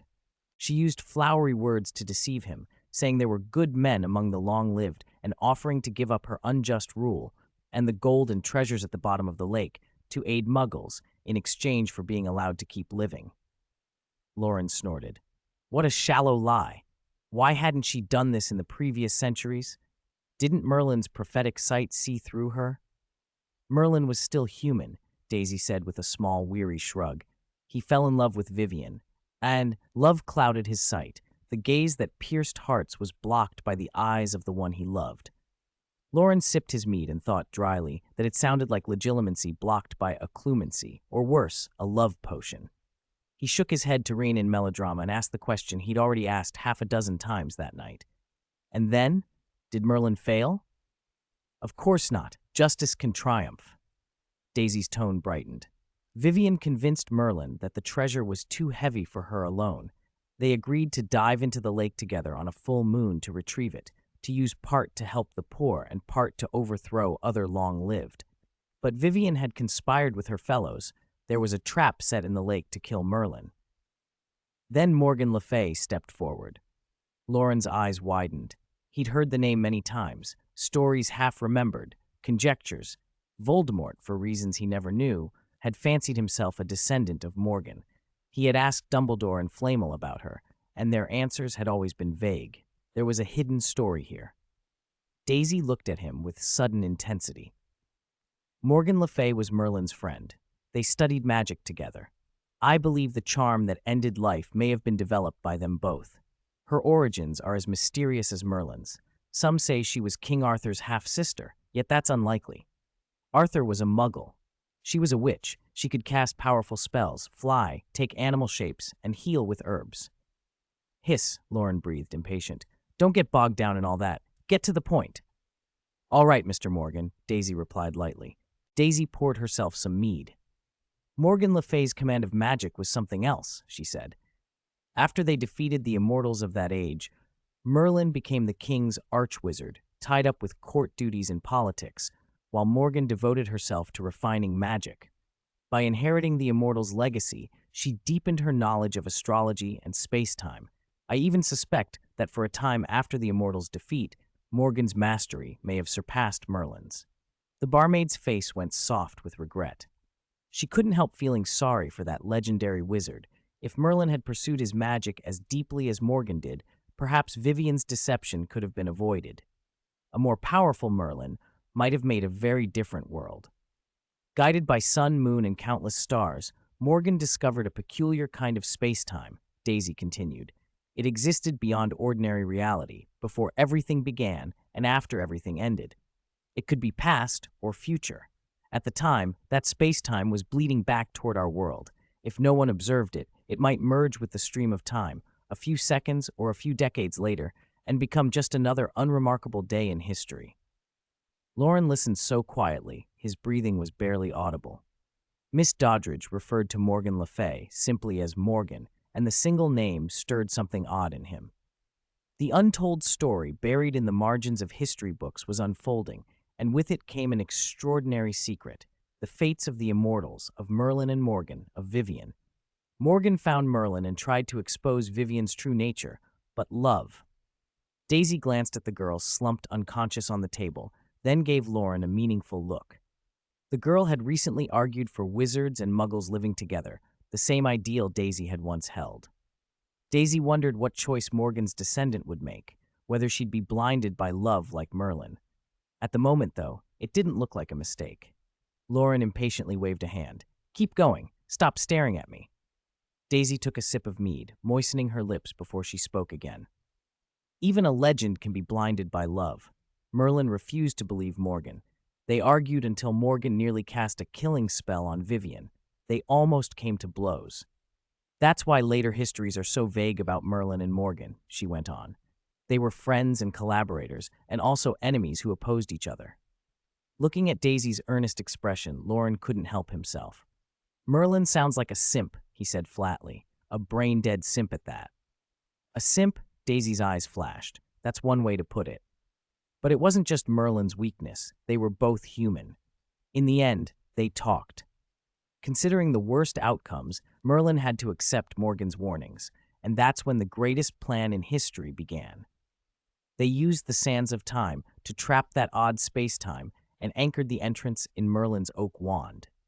On the night of a full moon, Vivian lured Merlin to the bottom of a lake and locked him in a golden cage. The cage was weighted with jewels. The lake water sealed his mouth and nostrils, so he couldn't speak spells to free himself. From behind the rocks on the shore, many evil immortals sprang out and hurled their most vicious, lethal magic at him.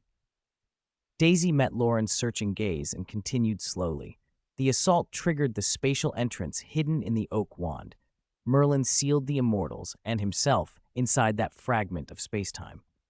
Loren felt a surge of excitement as he listened. He rinsed his cup and thought of Dumbledore's plan against Voldemort. Both schemes involved luring an enemy into a trap with oneself as bait. Merlin was said to be an old man with a beard. Was that some kind of archetype for legendary wizards? Merlin had trapped an entire cohort. Dumbledore had trapped one and sacrificed himself. Merlin's supposed devotion suddenly seemed more calculating. He had coaxed those immortals, who had lurked in the shadows for millennia, into abandoning their secrecy and marching willingly into the trap Morgan and Merlin had set. No matter how you looked at it, Merlin had played the part of lover and fool on purpose. Loren shook his head to clear the muddled thoughts. What happened next? Did Merlin die with them, or did he kill them all? Neither, Daisy said, shaking her head. Those immortals were the most extraordinary wizards of several millennia. Ordinary spells, water, fire, blades, none of it could truly harm them. They could even come back from death, breaking through the boundary between life and death. That's similar to a Horcrux, Loren said. What about Avada Kedavra? Didn't anyone use that? That's exactly what made Merlin remarkable. Daisy hesitated, picking up her glass but then setting it down again. After he killed one immortal, Merlin understood the nature of that spell. It tore at the soul, ended life in a way indistinguishable from the immortal's own methods. He refused to use such pure evil again. Loren fell silent for a moment, conflicted.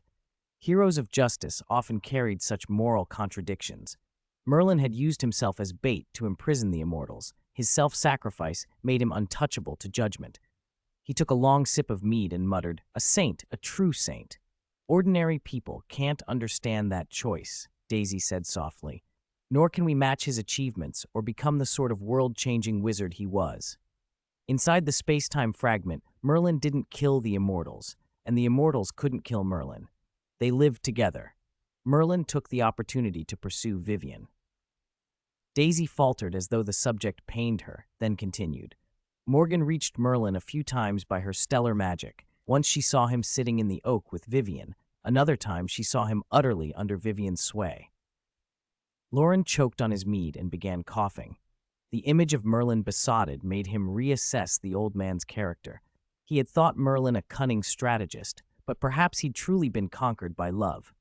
Daisy, reading his expression, swallowed a large gulp of mead, torn between pity for Merlin and contempt for Vivian. And then, did they live happily ever after in there?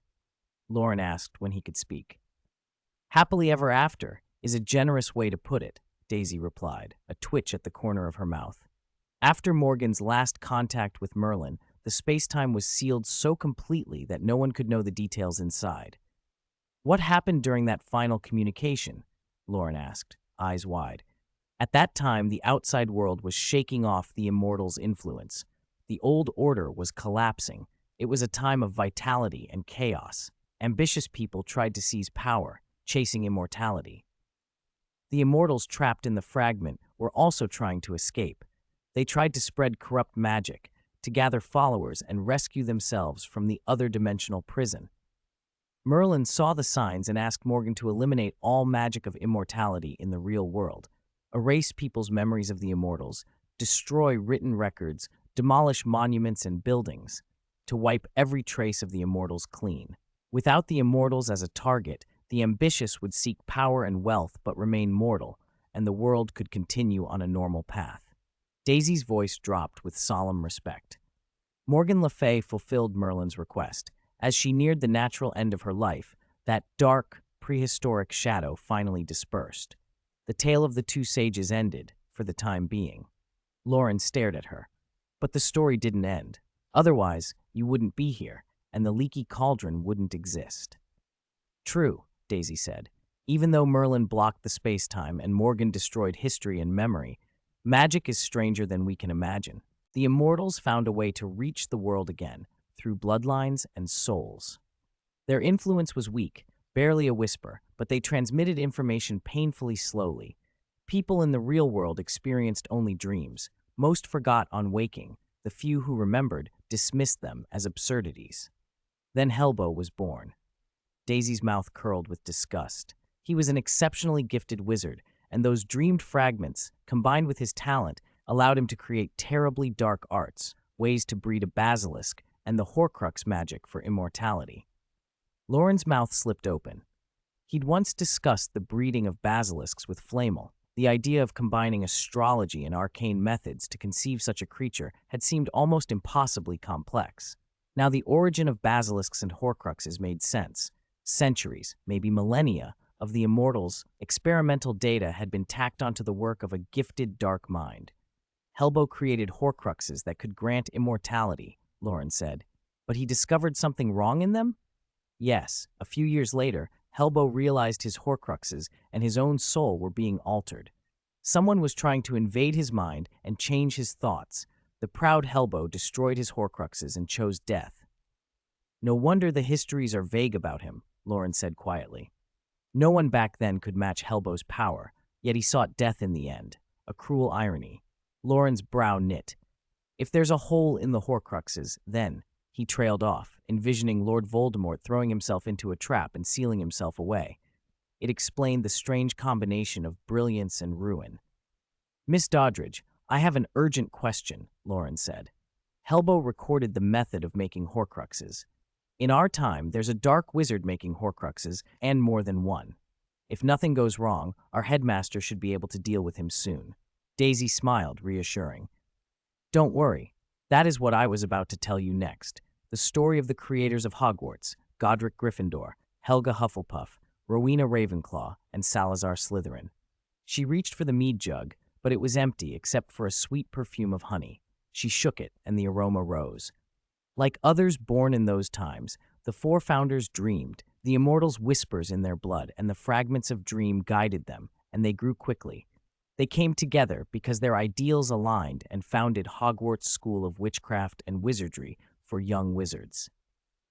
In a casual conversation, they realized they'd all dreamed similar visions. Daisy poured a glass for herself and one for Loren. Slytherin, who leaned toward darker arts, and the wise Ravenclaw quickly understood this was no coincidence. Gryffindor, sword in hand, sought out the Goblin King, Ragnuk I, the finest smith, and persuaded him to forge a vessel to explore the source of those dreams. After slipping into an afterimage and diving into the wine barrel, the heavy scent of fermenting ale made Minerva McGonagall's head swim. To make a poor comparison, she felt like that forlorn ghost in the second-floor lavatory, sucked into a vortex when someone pressed the flush. After a time, the dizziness subsided, and she realized she was lying on a soft bed beneath sun-warmed quilts that still smelled faintly of drying sunlight. Once she had her bearings, she sprang up, fully awake.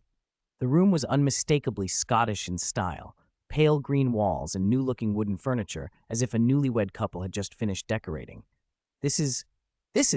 She hurried to the dressing table and peered into the mirror. Her pajamas were plaid tweed, a hairnet held her bun in place, and a white and green lace handkerchief was pinned to her chest. The face in the glass was familiar, but younger, fewer lines at the brow, fewer signs of age. She stood there for a long moment, unable to speak. "Oh, Minerva, are you awake?"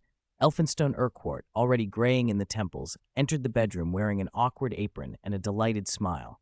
"Come and try it. I made caramel pudding." Elphinstone.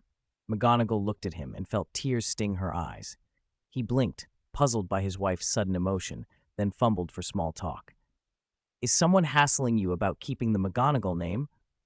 "Oh, don't mind that," she said, trying to stop herself from trembling. "I don't think McGonagall is a Muggle name, and Urquhart is pure blood, all that nonsense." Before he could finish, a smile broke across her face and he froze. Minerva looked at him, at the moment when they were newly married. She knew, with the bitter certainty of someone who had lived the years to come, that he would die 3 years from now in a venomous tentacula accident. As a sensible adult, she knew she couldn't change history. Still, she felt a fierce, quiet gratitude that fate had given her these years again, the chance to live the 3 most beautiful years of her life. "I just want to try your pudding," she said.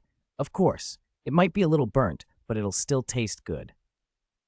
The cloudy mead released a layered perfume. Fermented wheat, wild honey, and the sharp edge of fusel alcohol. Even after countless tastings, Daisy Doddridge still thought this was the finest drink she'd ever had. When the 4 founders first stumbled into the other world, she was saying, they were so shocked they were left speechless. Centuries of magic, of long life, had warped that dimension into something unrecognizable. There were almost no living things left.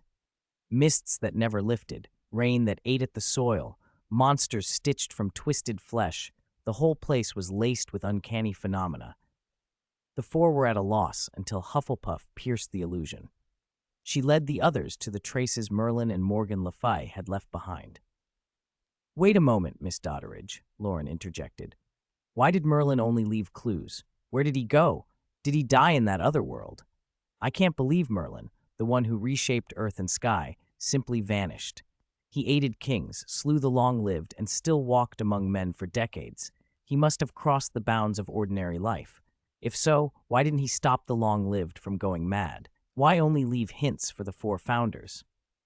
No one knows Merlin's whereabouts, Daisy said, staring into her mead.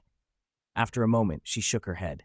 Maybe Vivian killed him. Maybe, like the kind long-lived of old, he grew weary and chose to end himself. Or perhaps, like you suggested, he and Vivian live quietly somewhere now. All we know is that the founders found Morgan Le Fay's wand under a fruit-laden oak, she continued. When Hufflepuff touched it, the sealed lights and memories of history unfurled before them, and they understood the truth. The founders' magic was different from Merlin's. Newer, brimming with potential. But they were young then, too young to face beings centuries or millennia older and wiser than themselves. It sounds like the early days of Hogwarts, before Gryffindor and Slytherin were even at odds, Loren said. They hadn't yet fully grown into themselves. If the four had united and had the Avada Kedavra already in their repertoire, could they not have defeated the long-lived? Loren asked. Daisy smiled faintly. The long-lived's experience bound them together more closely than any youthful friendship. Besides, Avada Kedavra, at least the way the founders came to use it, was not the same as the ancient magics Merlin used against the long-lived. The founders were powerful, but Merlin was on another scale. The long-lived, locked away for centuries, had slipped into madness. To break Merlin's barriers, they experimented with forbidden magics, on themselves and others, until that other world turned into a mess. The founders, in an alien landscape, could not cope. They barely escaped. So they were beaten, Loren muttered. I thought their bonds might carry them through, but they even failed at combined tactics. As I said, Daisy said calmly, even the greatest wizard is still human. After they returned, the four founders realized they couldn't confront the long-lived head-on.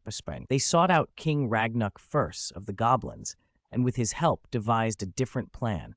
Use Ravenclaw's diadem to draw in the twisted consciousness of the long-lived, then use Hufflepuff's cup to destroy it. It was a long process, but eventually it worked. The nightmarish visions ended, and whatever vessels connected us to that other world were sealed. Loren knew the tale wasn't that simple. The founders had taken up Merlin and Morgan Le Fay's unfinished work, and in doing so had forged a new branch of soul magic. Ravenclaw's wisdom, Hufflepuff's gentleness, Slytherin's cunning, and Gryffindor's connections. So the founders couldn't go back to confirm the results, he said. That plan is ingenious and very Slytherin, but it left the other world's true condition unchecked, and the long-lived are not to be trusted. As he spoke, the worry in his voice deepened. The Dark Lord remained in the world and might conspire with the long-lived. Loren feared that even Dumbledore might not be enough. After all, even Merlin and the founders had failed to fully contain those beings. Daisy shook her head. They simply couldn't confirm it then. Ravenclaw and Slytherin were uneasy too. In their old age, using Morgan Le Fay's astrological records, they reopened the passage to the other world. The long-lived were beyond sanity, but before they dissolved, they laid a curse, saying that the calamity they could not create in life would come after them, worse than anything they had suffered. If they were dying, that sounds like a last, impotent roar, Loren said, relaxing a little. 1,000 years have passed since then. Surely the world is safe. Daisy didn't look convinced. She sipped her mead and said quietly, They did set a curse, and they measured the founders. Loren blinked. They foresaw the founders would return? Yes. Daisy's voice grew sharp. They hid their most malicious, immortality-seeking magic in a way that couldn't be detected, bound to Ravenclaw's diadem. After the founders returned, that magic vanished into hiding. Centuries later, an evil wizard found it and spread the Black Death, seeking the secret of eternal life in endless death. Daisy's face was unreadable. The Black Death? Loren's eyes widened, then he let out a slow breath. Nicholas Flamel. He seemed to have solved that riddle, didn't he? Daisy seemed not to notice his scrutiny. Perhaps she had grown used to worldly questions.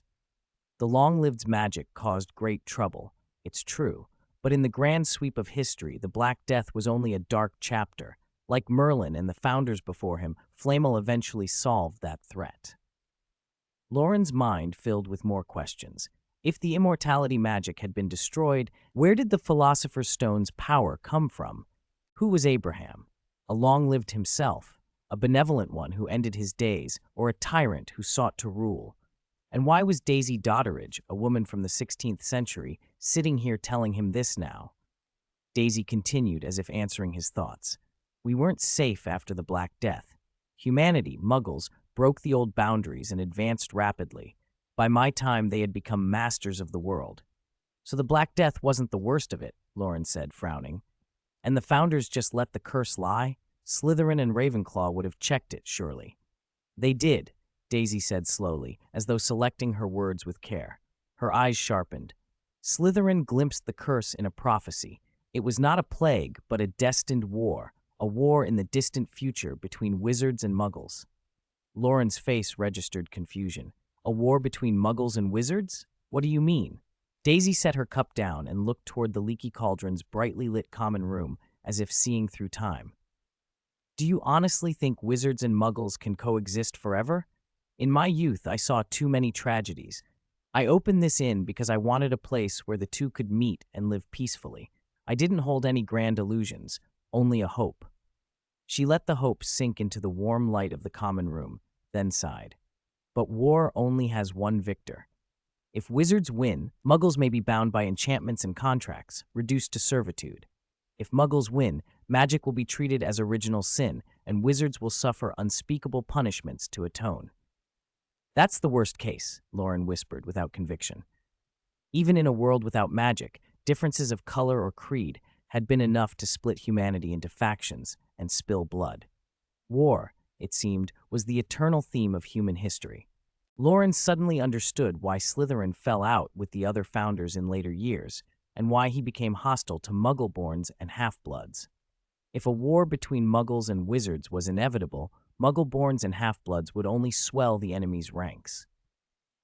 Hogwarts, a history listed the death dates of Godric Gryffindor, Rowena Ravenclaw, and Helga Hufflepuff, but not Salazar Slytherin. After the Chamber of Secrets was finished, Slytherin simply left the castle and vanished without a trace. Breeding a basilisk, studying ancient magic, building a sealed chamber, what preparations had Slytherin made for that distant war? How many contingencies had he laid? Loren breathed out slowly, about to ask more, when the barrel nearby trembled. He and Daisy looked up at the same time. The oak cask rocked against the floor with dull thuds. A spray of glittering golden dust poured from its neck. Threaded through the gold, a bright crimson light flashed, and then faded until the red vanished into the gold. The Philosopher's Stone's magic had been completely spent. In 1971, in the line of new students before the Great Hall, 11-year-old Severus watched the dusty, cobwebbed sorting hat placed onto one head after another, leaving smeared marks on their hair. He glanced down at his own hair. He had washed it that morning, and felt a moment's odd reluctance. He could remember standing in this same spot 2 decades earlier, but not what he had thought then. Had he been observing the professors on the high table, coveting the food on the long tables, scaring himself with thoughts of the Slytherins, or silently wishing the hat would send him to the glorious house of Slytherin? He could not say. Severus's gaze slid restlessly across the room. Potter and Black were clustered at the front, teasing a quiet boy, 11-year-old Remus Lupin, trying to make him say something. Anything.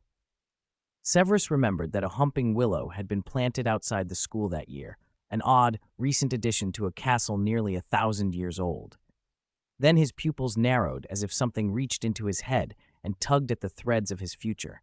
An invisible pull seized him. Is it time? He thought. There was a tightness in his chest, but also relief. Lily Evans, called the sorting professor. A mop of red hair pushed through the crowd.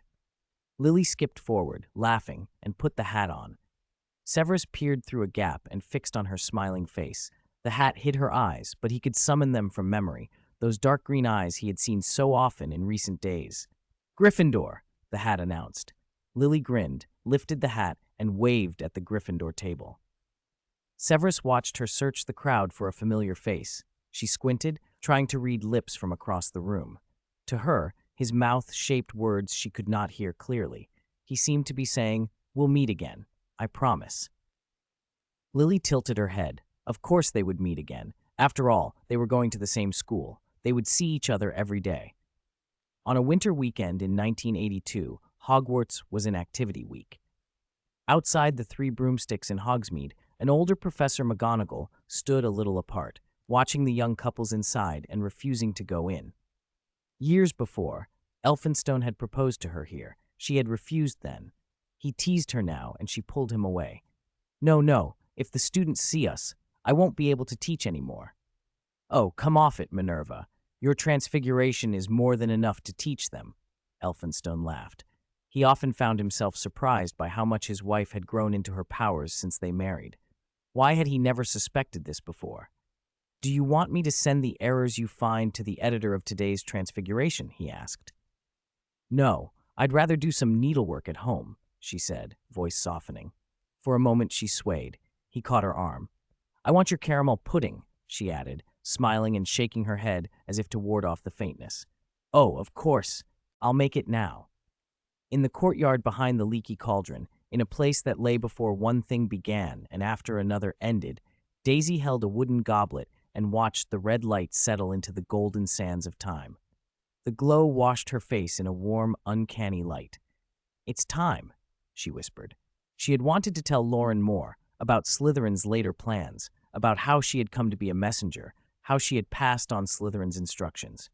Most of all, she wanted to explain that Slytherin had not been simply prejudiced. He had listened to Gryffindor and to his other friends. But time ran out.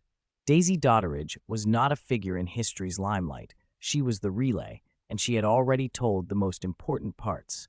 The rest, the descendant of Morgan's mission, his choices, would have to be found by him. Each age had its task, she thought.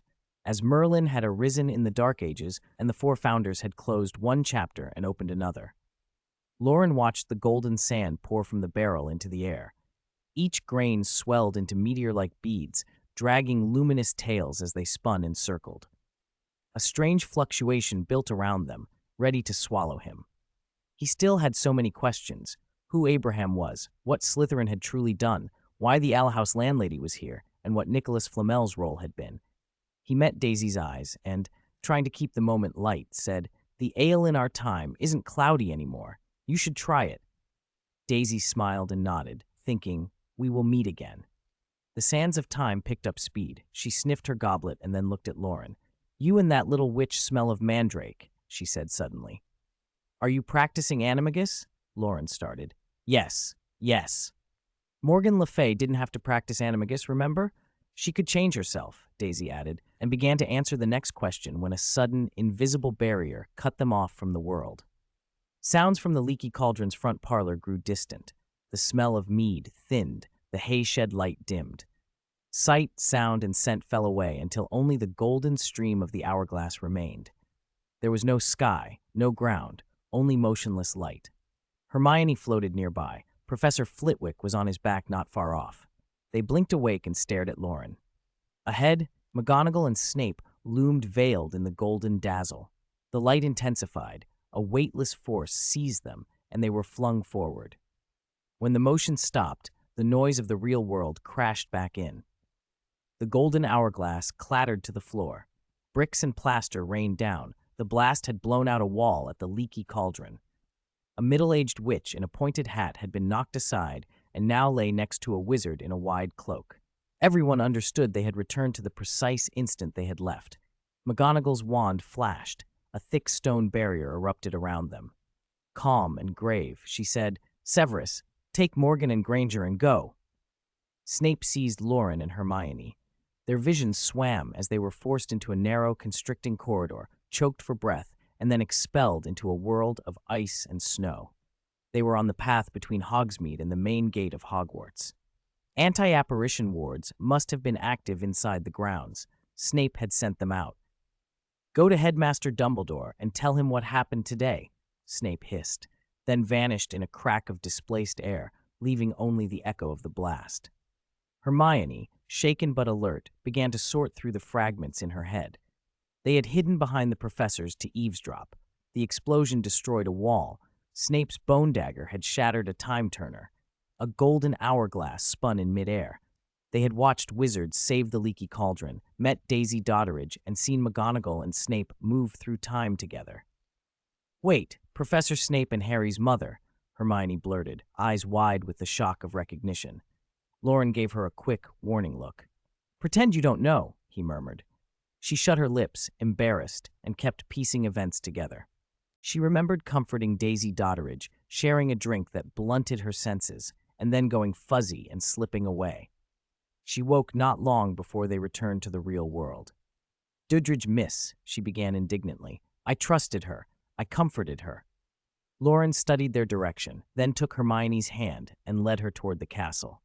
She trailed beside him, replaying the day, protesting more than usual. The shock of the explosion, the time travel, being drugged, had all come too fast. They had walked through a sudden safe moment, and she needed time to process it.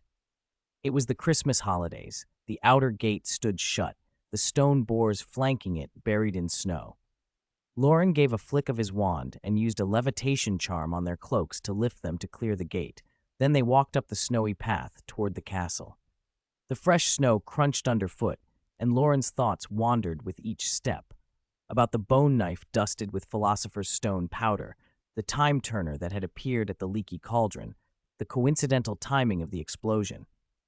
So many coincidences seemed to converge. Crossing that river of time to meet Daisy Dodderidge felt like an arrangement Slytherin himself might have made. Hermione's complaints tapered off. She slipped her hand into his, worry still shadowing her face. "Loren, what happened after that?" she asked quietly. He squeezed her hand and smiled. "Let's rest. When we see Headmaster Dumbledore, I'll tell you everything." 354. Dumbledore. Better not to do anything. The path from the main gate to the castle was neither long nor short. To the right sat the Quidditch pitch. To the left was the neatly arranged area with Hagrid's hut, the humping willow, the greenhouses, and the vegetable patch. Beyond that lay the Forbidden Forest. It was the Christmas holiday, and the great pitch was empty except for Harry and Ron. Harry, the starting seeker, had originally planned to give his substitute and good friend Ron one-on-one practice during the break. But as a seeker, his ball handling wasn't especially helpful for training a keeper, and after some aimless flying, the wind and the snow stung their faces. They took refuge in the Gryffindor stands to warm their cheeks a while. Harry slipped off his glasses and rubbed his chilled face, then covered his mouth with his hands and mumbled into his palms. "What do you think? Ron, I could try hitting the quaffle with magic, throw it from all angles." "Forget it. It's freezing," Ron said, his teeth chattering. "That McLagan fellow, if I could play at my best, he wouldn't stand a chance. When I'm captain, I'll train him properly." "Yeah," Harry agreed. "Once we've warmed up, we'll head back to the common room. Sit by the fire, soak up the warmth." Ron sighed. "But it's boring, isn't it?" Most of their usual friends had gone home for Christmas. Even Loren and Hermione, who usually stayed, weren't expected this year. Harry put his glasses back on. "Let's find Professor Lupin," he said. "Might as well ask him something or learn something rather than sit in the common room."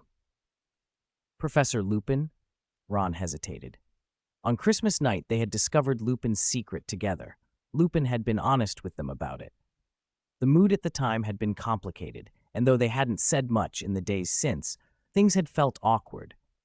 Lupin, too, had seemed to be keeping his distance.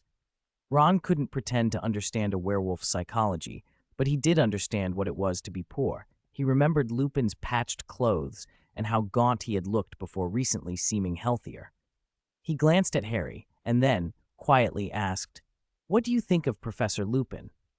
"He's a good person," Harry said softly. "My father and Sirius are friends with him.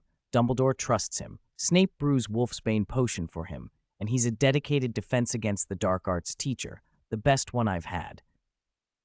If people found out, the Board of Governors and the pureblood parents wouldn't let him stay at Hogwarts," Ron muttered gloomily, staring off into the distance.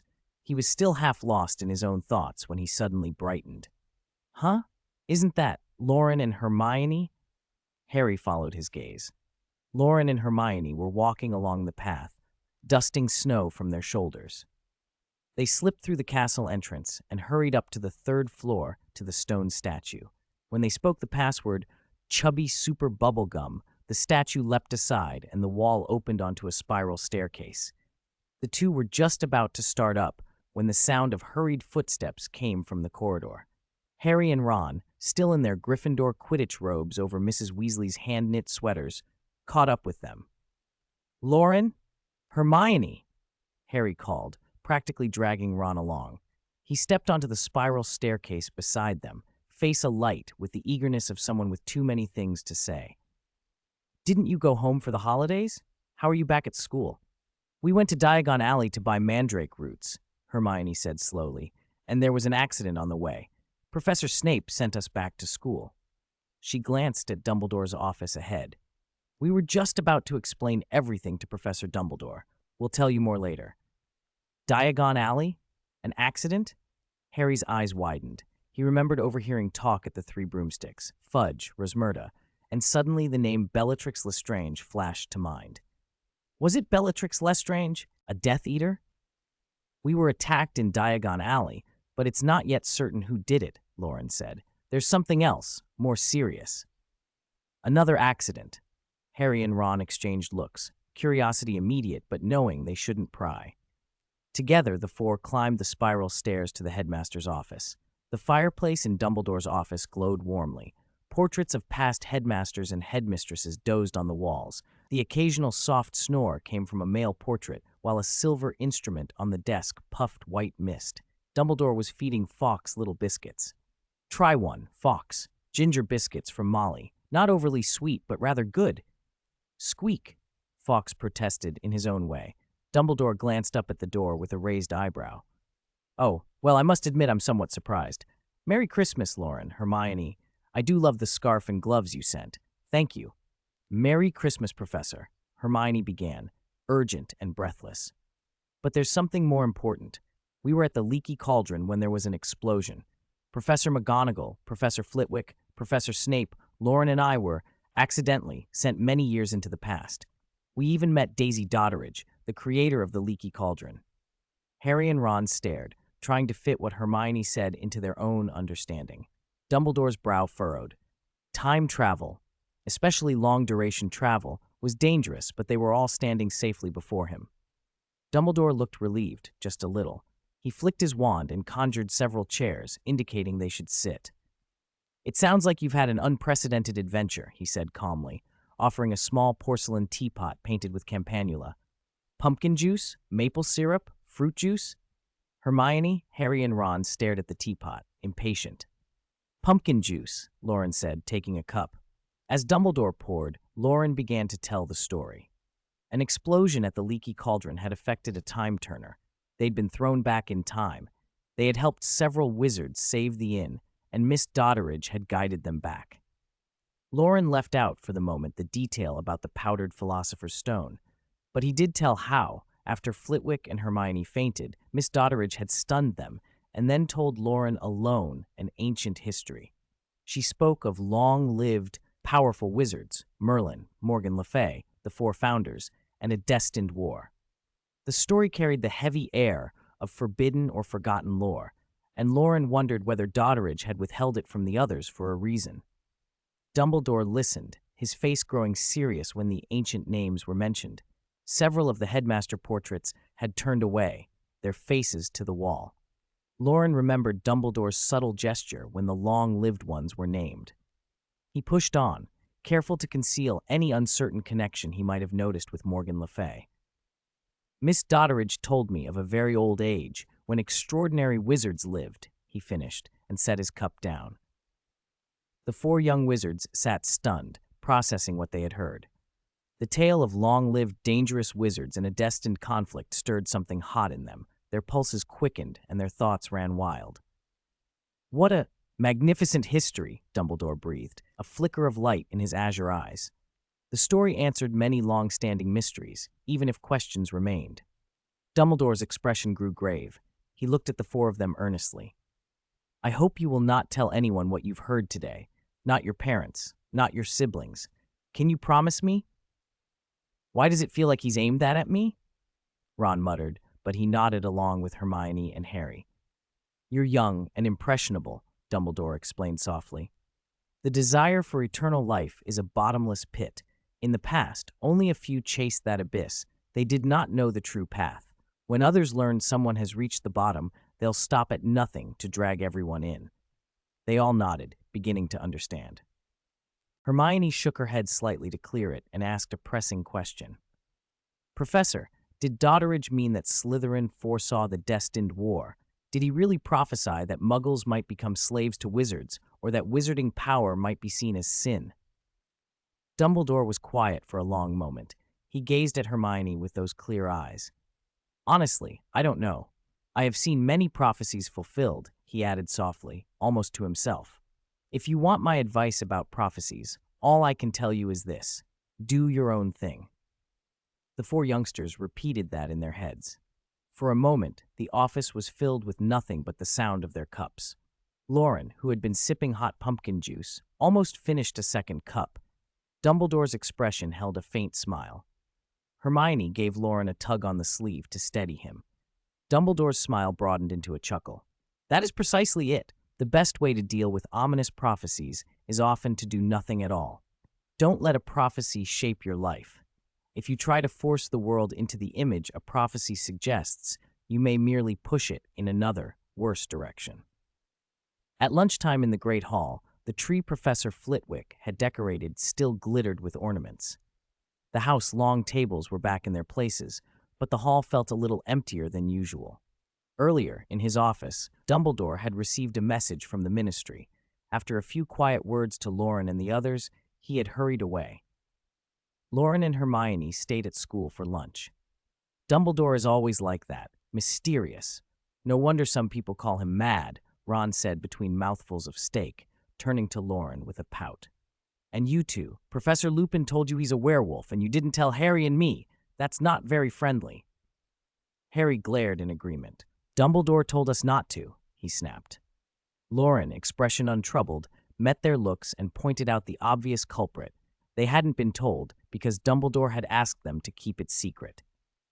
Since Harry and Ron wouldn't confront the headmaster, Loren had nothing to lose. It settled the matter and, he thought quietly to himself, saved an awkward conversation. Shortly after lunch, the sun, an unexpected rare appearance, broke through the clouds, casting a warm, golden light that made the snowy ground sparkle. Staring too long made your eyes water and your nose itch. On the third-floor corridor of Hogwarts, Loren and Hermione walked along the window side. Warm sunlight poured through the panes in long, rectangular bands. You could feel a pleasant heat as you stepped into them. Harry and Ron were running ahead, dashing from shadow to sunbeam, tilting their faces up and closing their eyes to bask in the rare winter sun. Whenever Loren and Hermione drew near, the boys would shout and sprint into the next patch of light. The golden glow lit the teenagers' faces. Even the fine hairs at their temples cast soft shadows. The heavy events and grim prophecies of the morning seemed to melt away in that warmth. They arrived at the door to the Defense Against the Dark Arts office. Harry and Ron knocked loudly. "Professor Lupin! Professor Lupin! We're here!" The door was unlocked and swung open with a creak. A sweet smell of pumpkin juice drifted out. Professor Lupin sat behind his desk with a spoon halfway raised, looking mildly startled. "Professor, are you eating in here every day just to avoid us?" Harry asked, half teasing, half concerned. Lupin gave a rueful smile, swallowed the last spoonful, and waved them in. "What? I'm not avoiding you." He did a quick cleaning charm on the cup and put the utensils away. "Sit down." He took out the tea he'd fetched earlier and, while he was putting the kettle on, explained, "It's for the animagus ritual. Many things served in the Great Hall would ruin the mandrake leaf and make the practice fail, so I've been sticking to soft foods in my office." He looked embarrassed at the explanation. He'd acquired a fondness for better food since returning to Hogwarts, and he admitted he'd been rather indulgent, especially around full moon nights when he favored roast chicken. Harry and Ron chuckled at the image. They still remembered the night they discovered Lupin's condition and nearly been frightened senseless by the sound of him gnawing on a drumstick. Lupin poured tea for them in slightly too much of a hurry, the leaves barely steeped. "How are you two progressing?" he asked as he handed them cups. You started before I did. Don't let me, the latecomer, beat you. We've been slacking, Loren said, smiling apologetically. We let ourselves go over the holidays. On Christmas, we forgot to say the incantation properly, didn't give it our full attention. Even you, Hermione? Harry and Ron said in unison, sounding astonished. Hermione's cheeks went pink. She didn't argue, she only scolded Loren silently. The reason being, as far as she'd admit to herself, that Loren had pulled her into his arms at a moment when she should have been concentrating. At that instant, Loren reached into his pendant and produced several mandrake leaves. We just got back from Diagon Alley, he said. I bought these at the potion supplies shop. You can start practicing now. Harry and Ron exchanged a glance full of inner debate. Putting a mandrake leaf in your mouth meant the holidays were over. No more feasting, no more careless chatting. You had to watch every word, every movement. They dragged their faces into expressions of resigned misery and, after a moment's hesitation, took the leaves and put them into their mouths. When are you starting? Harry asked, his voice tight as if the mandrake leaf had turned his tongue to wood. Next full moon, I think, Loren said cheerfully. Both boys gaped in outrage, while Lupin could not help laughing. They talked until mid-afternoon, the sunlight slowly waning. Just as Loren and Hermione were about to leave, a soft, glowing, silver-white phoenix slid through the window and alighted on Lupin's desk. From its beak, Dumbledore's voice, gentle and firm, rang out. Loren, Hermione, please come to the headmaster's office. I think it is time to send you back. Oh, Ron sighed, disappointed. I thought you two would stay until the holiday ended. Harry's smile faded too. With many professors away and a handful of students left at school, they hardly knew Christmas had already felt lonelier this year. Hermione offered a quick round of comforts. Right, she said, it won't be so bad. Don't leave homework until the night before school starts, and remember to avoid chewy foods with the mandrake leaf. Her sudden flurry of practical advice made the holidays seem more bearable again. Harry and Ron, after a few last looks of commiseration at Loren, stayed behind in Lupin's office, while Loren and Hermione went with the Phoenix to the headmaster's office. Loren pushed open the oak door and squeezed in beside Hermione. When are we leave? His voice trailed off. Dumbledore stood at his desk, examining a small golden cup. It had two finely wrought gold handles and was embossed with delicate badger motifs, the mark of Hufflepuff. The cup glowed with a clear yellow light, vast and magnificent, but threaded through the glow were wisps of black smoke that made it seem unsettling. Loren and Hermione stepped closer, inspecting the cup and the tiny badger carvings. This is, Loren said, recognizing the heraldry. Hufflepuff's cup. Hermione's eyes widened. Yes, Helga Hufflepuff's cup. Dumbledore's voice dropped to a whisper, a strange glint in his eyes. And another Horcrux of Lord Voldemort. Hermione stiffened. Beside the cup on Dumbledore's desk sat a small glass phial containing a wisp of silvery white smoke, the sort of thing that held a memory. Loren pointed at it. Headmaster, can you tell us exactly what happened in Diagon Alley? How was the cup found? Dumbledore settled into his chair and poured pumpkin juice for them. Bellatrix Lestrange attacked Diagon Alley. She set off explosions in the street to draw the Aurors away. Disguised as a customer, she waited until the Aurors were distracted, and then took a goblin manager hostage, broke into an underground vault, and stole this cup. Fortunately, Professor McGonagall and others arrived in time. Bellatrix injured Severus and fled, but the golden cup was recovered. Injured? Loren blurted. Is Professor Snape all right? He's all right, Dumbledore said, though a hard light crossed his eyes. He was struck by a knockback jinx and suffered a few broken ribs. Loren frowned inwardly. Knockback jinx? From someone like Bellatrix, would she begin with such a low-level spell? It seemed off. He cast a quick look at Dumbledore and wondered whether Snape had allowed Bellatrix to escape, whether by Dumbledore's direction or by his own choice. If the latter, what did it mean? How do we destroy it? Hermione asked quietly, eyes fixed on the cup. I cannot promise you the answer, Hermione, Dumbledore said, smiling gently, but I will certainly try. He drank a slow mouthful of his pumpkin juice and sighed. The diary, Ravenclaw's diadem, the ring of the Gaunts, Hufflepuff's cup. How many Horcruxes had Tom Riddle made? Had he created more? To defeat him, they had to know. At present, Dumbledore could only see two possible avenues of attack, Harry and Severus, and much else remained puzzling, including what Tom had been doing in Ilvermorny and whether it had anything to do with that strange snake tree. His eyes flicked to the little file containing the memory wisp. "This is a house elf named Hoki," he said after a moment. "She belonged to Hepzibah Smith, a descendant of Helga Hufflepuff. Hepzibah owned Slytherin's locket and Hufflepuff's cup.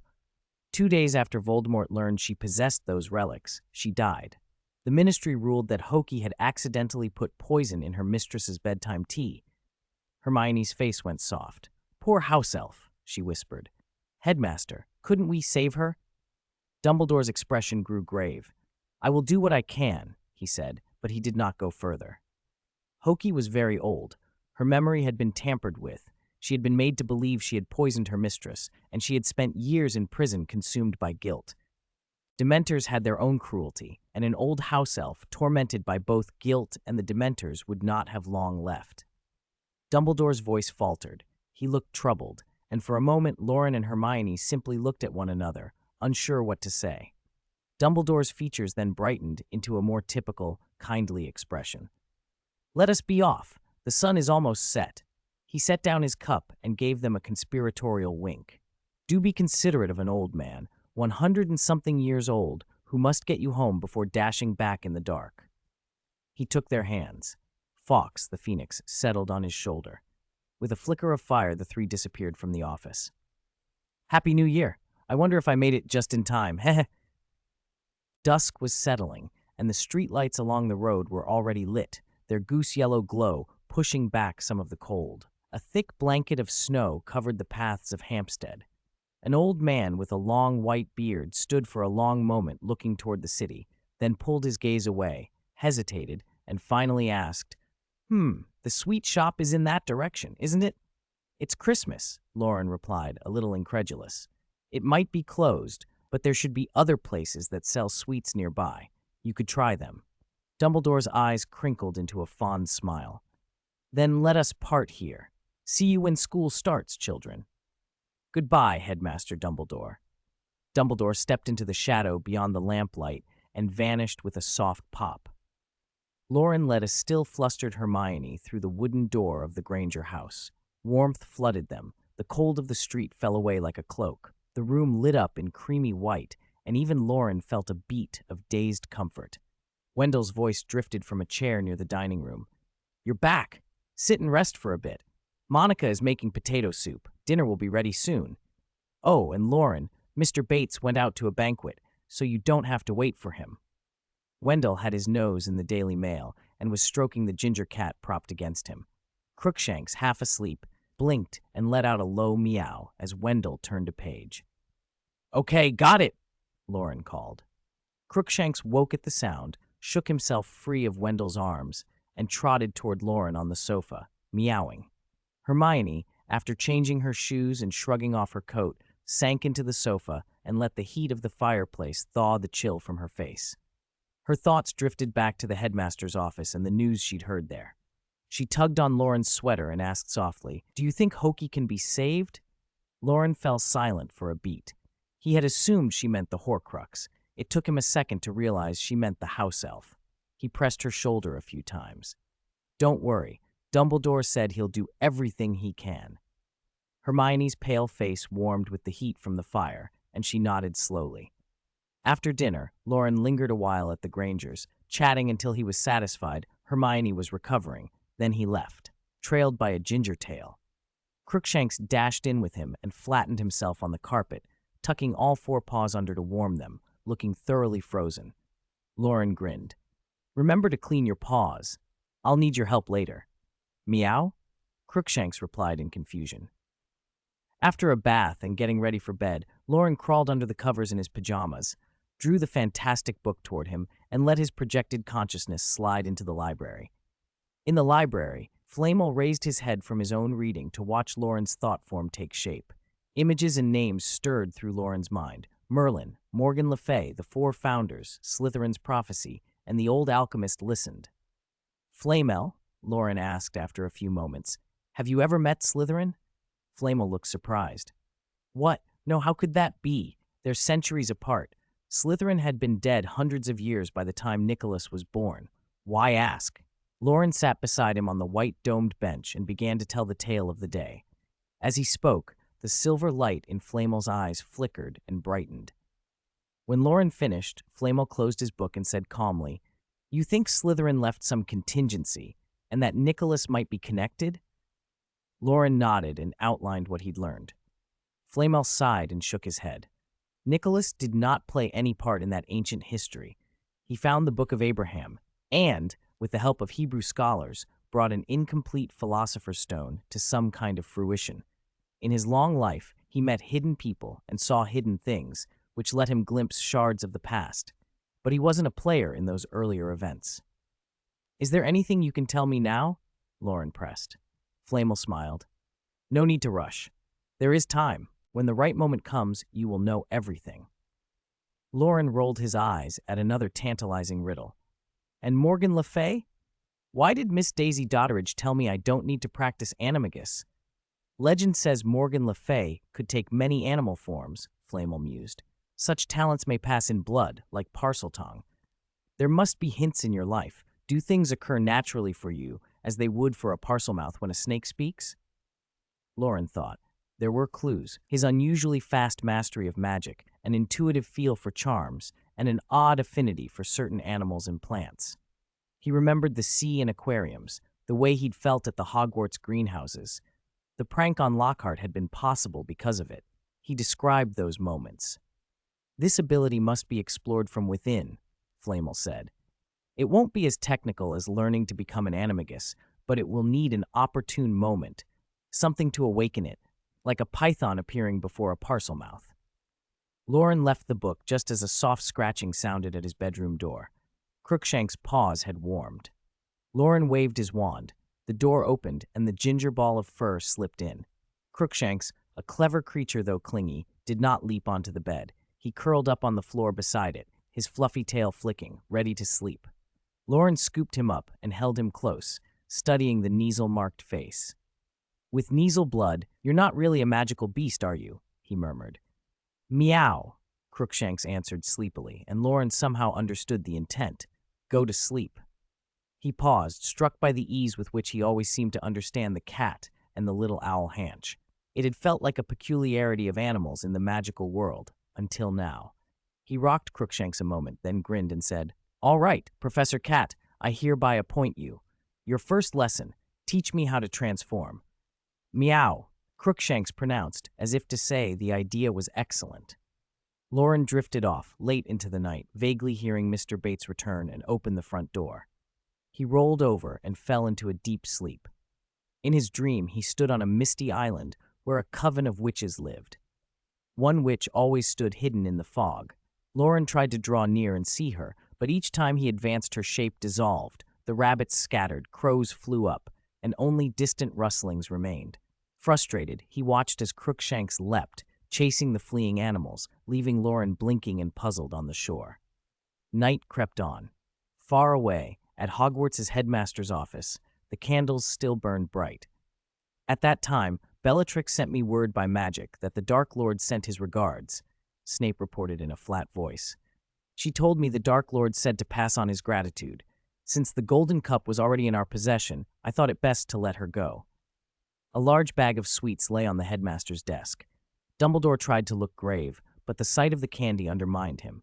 He carefully unwrapped a toffee, discovered it was rice paper, and sighed with a flicker of regret before popping it into his mouth.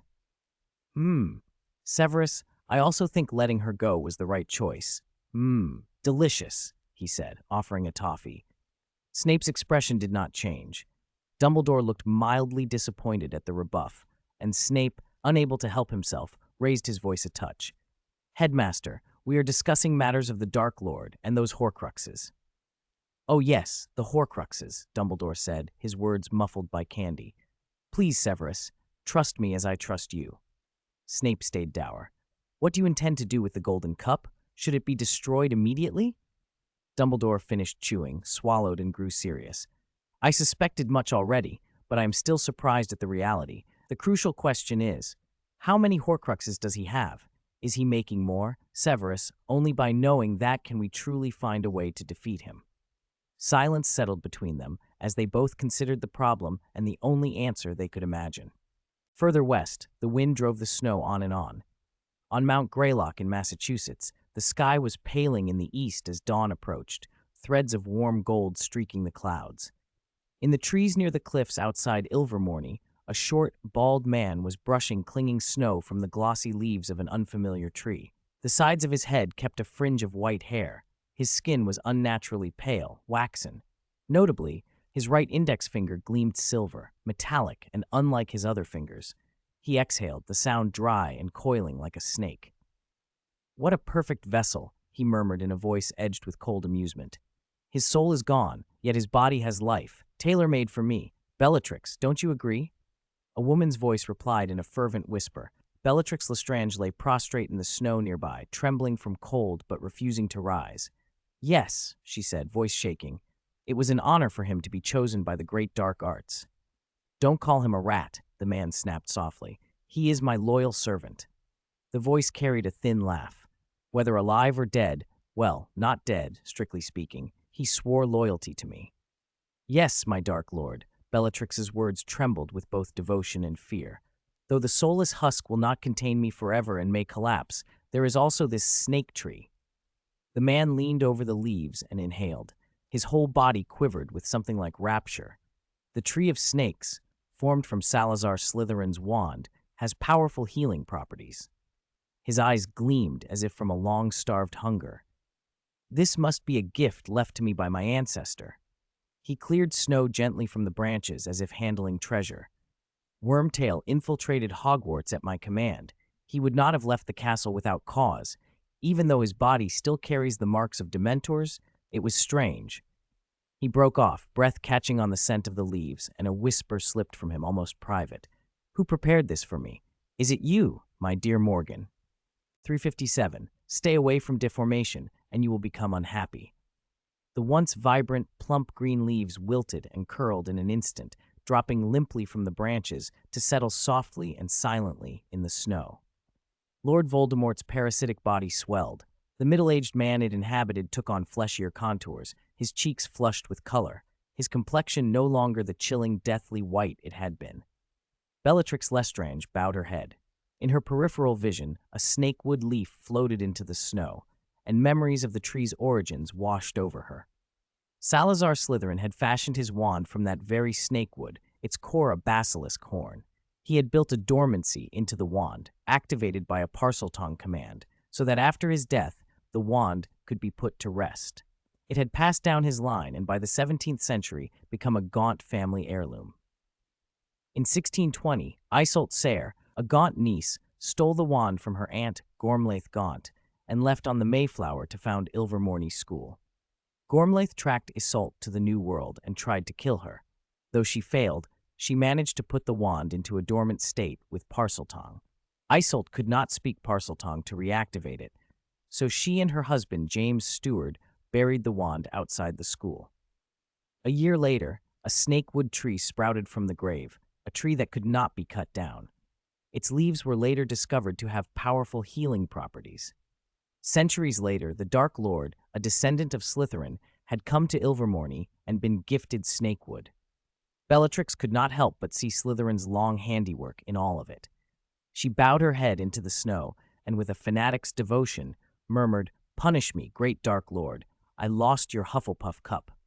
Voldemort's face went cold. He stopped brushing snow from the snakewood trunk. Peter Pettigrew's small eyes narrowed until his pupils were vertical and black like a serpent's, a terrifying stare taking their place. "Diary, Ravenclaw's diadem, Hufflepuff's cup," he murmured, words only the tree and he could hear, dissipating into the cold wind. Then he turned to his faithful follower, voice soft. "It is not your fault. When I sent you after the Hufflepuff cup, I expected this outcome." "Master," Bellatrix sounded surprised. Voldemort smiled, a sinister thin thing. "On the contrary, you've brought good news. You've confirmed for me that in Hogwarts Castle, beside the greatest wizard of our time, Headmaster Dumbledore, there is also an excellent potions professor loyal to me." "You mean Snape?" Bellatrix's confusion showed. She had thought the cup would be the most important thing. "The cup is important," Voldemort replied, but our friend can play a role we did not anticipate. He fell silent as if considering something. Then he looked up at the gray sky and said, "Go and exchange some galleons for food and clothing. Send them to the werewolf community." Bellatrix hesitated. Why help them? They've already eaten through some of the galleons Malfoy gave. Their numbers are growing, Voldemort said slowly. If this continues, we'll be out of galleons by next summer. He regarded the distant mountaintop as if seeing beyond it. Do you know about Inferi? Bellatrix blinked. Inferi? The wind on Mount Greylock howled.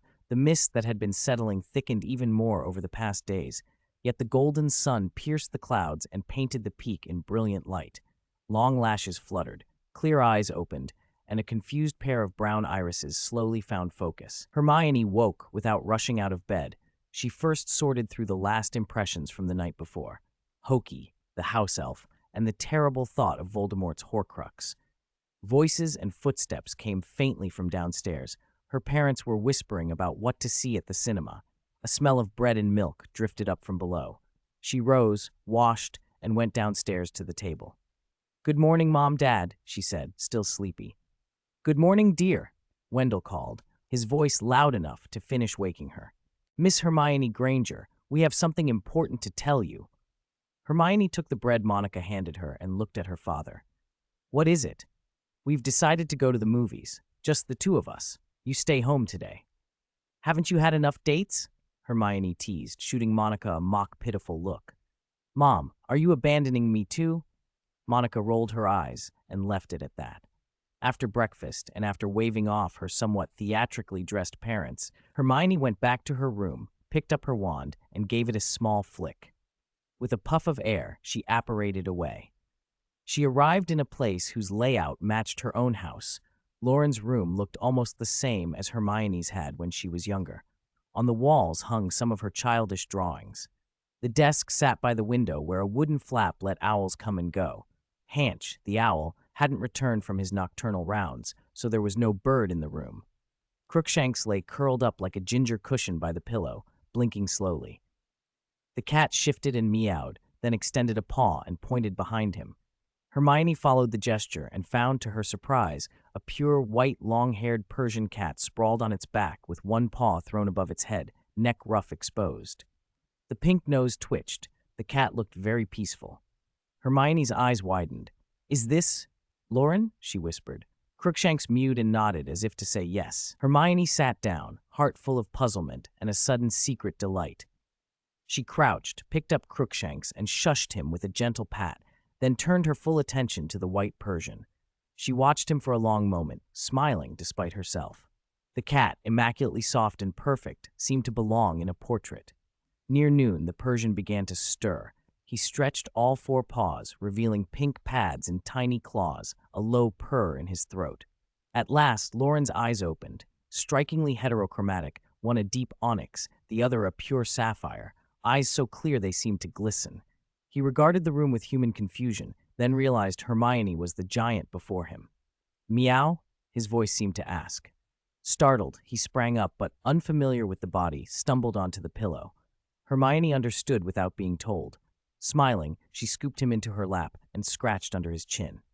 Loren's keen cat nose filled with her scent. The touch tickled. He nuzzled instinctively, then recoiled awkwardly, but Hermione's fingers did not relent. She freed one hand to rub his belly. A human's fingers are cooler than a cat's body.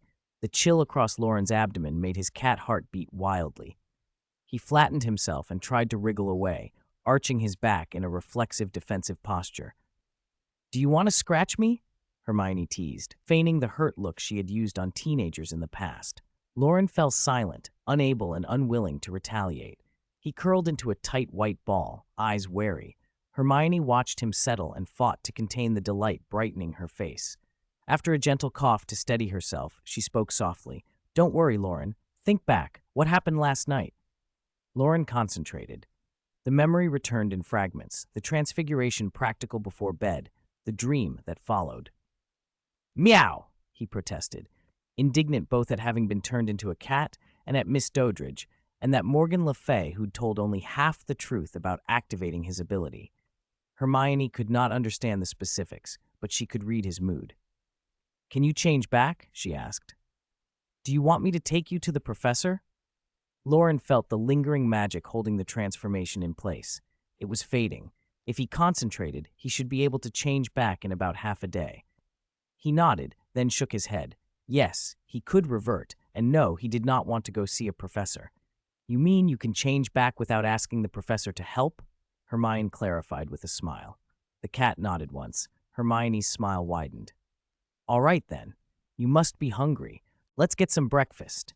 She set him down and went to fetch a shallow dish. When she poured warm milk into it and held it to him, Loren felt his pride flare. He disliked the humiliating image of a great kid forced to lap milk from a saucer.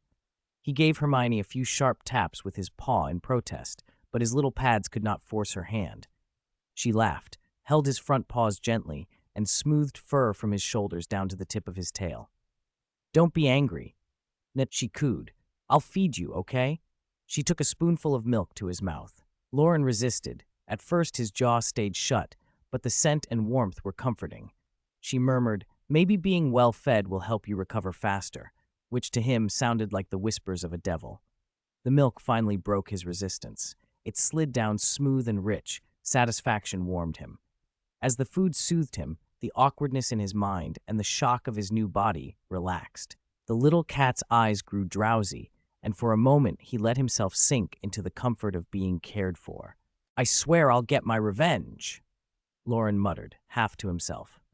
The white, long-haired lion cat finished his breakfast with a blank expression. By midday, Hermione had prepared a simple lunch, a few minutes of pan-frying on some pre-marinated steak from the supermarket, whole wheat bread, and some fruit from the refrigerator. She set the meal on the table but didn't begin eating. Instead, she watched the long-haired lion cat sprawled in the chair. Loren, lazily aware of the slow ebbing of the stray magic inside him, used a hind leg to flick Crookshanks away when the ginger cat tried to get close. Ever since he'd turned into a cat, Crookshanks had been obsessed with grooming the fur at the back of his neck. Meow. Crookshanks wasn't deterred by the kick. It was a rare chance to groom its little owner, and it was determined to seize it.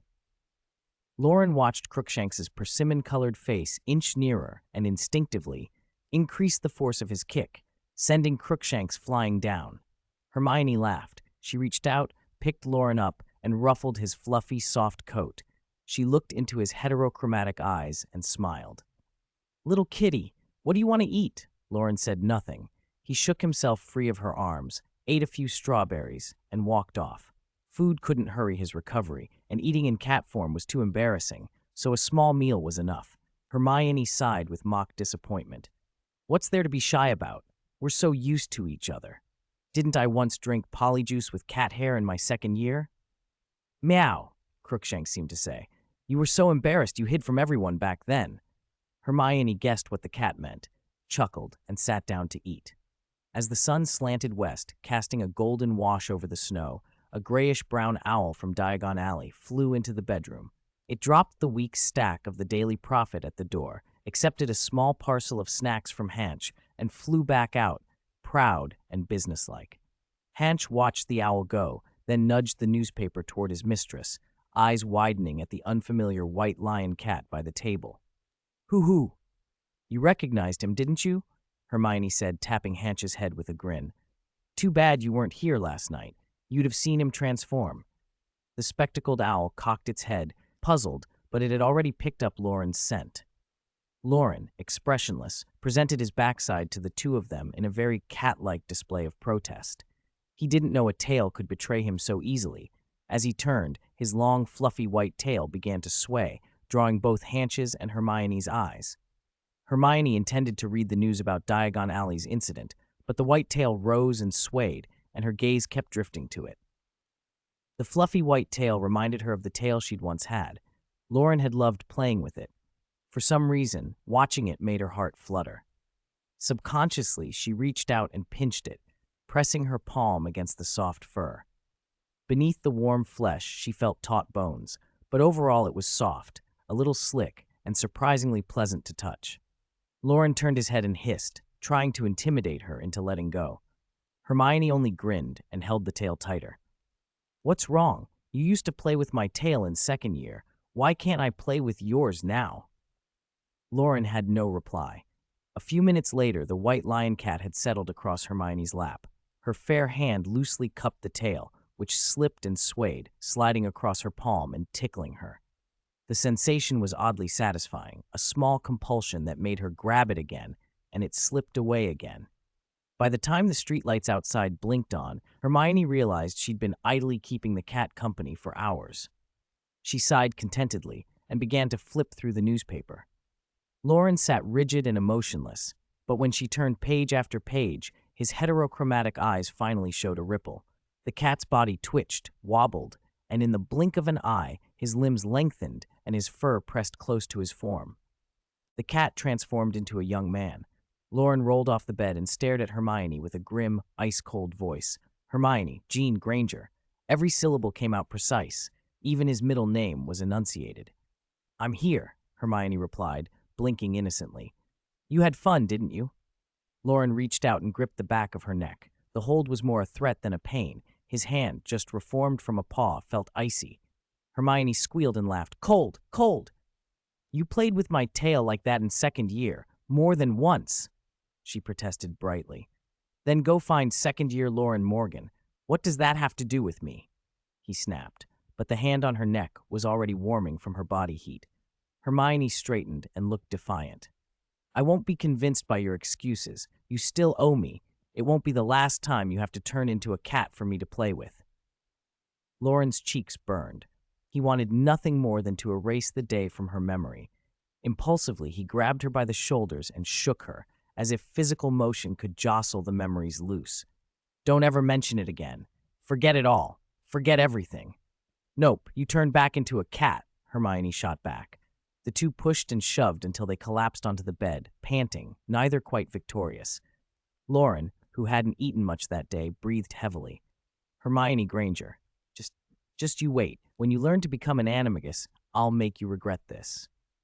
Hermione tried to look offended and managed only a crooked smile. "Mr. Morgan, you should remember that an animagus can change at will. I could change back whenever I like." Loren fell silent, visibly more annoyed, then said flatly, "Then I won't wait for animagus. I'll study human transfiguration and turn you into a cat myself. I'll teach you a lesson." Hermione's smile froze. With Loren's talent, the threat didn't feel empty. "Loren, transfiguring people into animals is unethical. Hogwarts professors don't use that as a punishment." She spoke calmly, steering him away from his plan. "Let's talk about your transfiguration talent." She hurried through the questions that mattered. Could he control the transformation with practice? Could he become animals other than a cat? Loren let out a dry laugh that made Hermione's stomach drop. He didn't press the ethical issue further. "I should be able to control it," he said. "As for other animals, I don't know. You should try." Hermione immediately fell into the role of helper, offering possibilities and suggestions. She was earnest, almost gleeful at the prospect of helping him study. Later, in the library of fantastic books, the white, long-haired lion cat attempted to walk upright on his hind legs. He managed a few dignified steps before toppling onto the wooden floor. Flamel, ethereal, amused, set down the opera book he'd been reading and drifted over. "Is this Morgan's transfiguration talent?" he asked, smiling. Loren, splayed on the floor, stared vacantly. He felt numb. Being an animal seemed to undercut his power. His magic was weakened and inaccessible. He realized why many wizards preferred transfiguration when they needed an animal form. Without magic, an animal was almost useless in combat. For stealth, a disillusionment charm was often superior. Animagus forms mattered only in very particular circumstances, like when a wand was lost. Flamel circled him, silver light in his eyes. Legend says many ancient wizards could transform into multiple animal forms. Not like an animagus, who is bound to one form, these were said to change into different creatures. I thought it was a type of ancient transfiguration, but perhaps it's a unique talent. Loren forced himself upright on his hind legs and concentrated on the odd magic inside him. He couldn't use his magical sight, but he could sense something different, weaker, different in kind. The transformation felt like a built-in spell, one that maintained itself, almost instinctual, without the incantations or rituals he'd expect. For now, he could only become a long-haired lion cat. He couldn't control the magic in the usual way, but it wasn't completely alien. During the day, there had been brief, fleeting connections, like a skill that grows with practice. He shook his head, cleared his thoughts, and the cat vanishing shifted back into human Loren. He didn't master the technique, so he refreshed his state by stepping out of the book and back in, Flamel observed with a hint of surprise at the resolve on Loren's face. "I'm going to work on human transfiguration," Loren said fiercely. Flamel fell silent. January 1994. 1 week before the end of the Hogwarts Christmas holiday, and 1 week since Loren had first turned into a cat. After breakfast in a villa in Hampstead Garden, Bates stood in front of the cloakroom mirror, parting his graying hair into a neat 3/7 split and pressing a styling spray between his fingers. The scent wafted thickly. Loren, standing by the door, stepped back and wrinkled his nose. "Ew, Grandpa Bates, how old are you spraying your hair like that?" Bates chuckled. "All the more reason to care about my appearance. If I were as young as you." He trailed off and hastily smoothed a hand over Loren's head, wiping the spray onto his own coat. "I'm going out to give you and little Hermione some space for a date," Loren snorted. "Grandpa's trying to be helpful," he muttered. Bates stood in the living room, slipping on a wool jacket. "The projector in the study is installed," he said. "You can invite Hermione over to watch movies. I've got a few films in the drawer. Bank manager got me copies that aren't officially out yet. Girls love rare things." Loren's eye twitched. "It's snowing out. Aren't you cold in that?" "I've got a coat in the car," Bates sniffed. He went on, ignoring the question. "When you chase a girl, put thought into it. Make good food. Pick light comedies or romantic tearjerkers. Offer tissues like a gentleman. Thrillers and horror films work too." "You better go," Loren interrupted, hands on Bates's back, pushing him toward the garage. "You old brat." Bates laughed and called back as he left. Loren didn't even need to invite Hermione himself. Once Bates's car drove off, Hermione would almost certainly knock on the neighboring door. If it hadn't been for the cat incident a few days ago, Hermione probably wouldn't bother with a knock. She'd have apparated straight into the house after breakfast.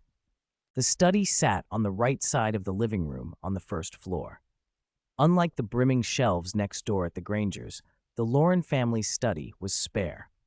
A few of Loren and Hermione's extracurricular books lined the solid wood bookcases, titles picked up at flourish and blots like Traveling with Werewolves, Curses and Counter-Curses, and Alchemy, from beginner to master, plus a handful of dusted textbooks from the Room of Requirement, including a battered Miranda Goshawk.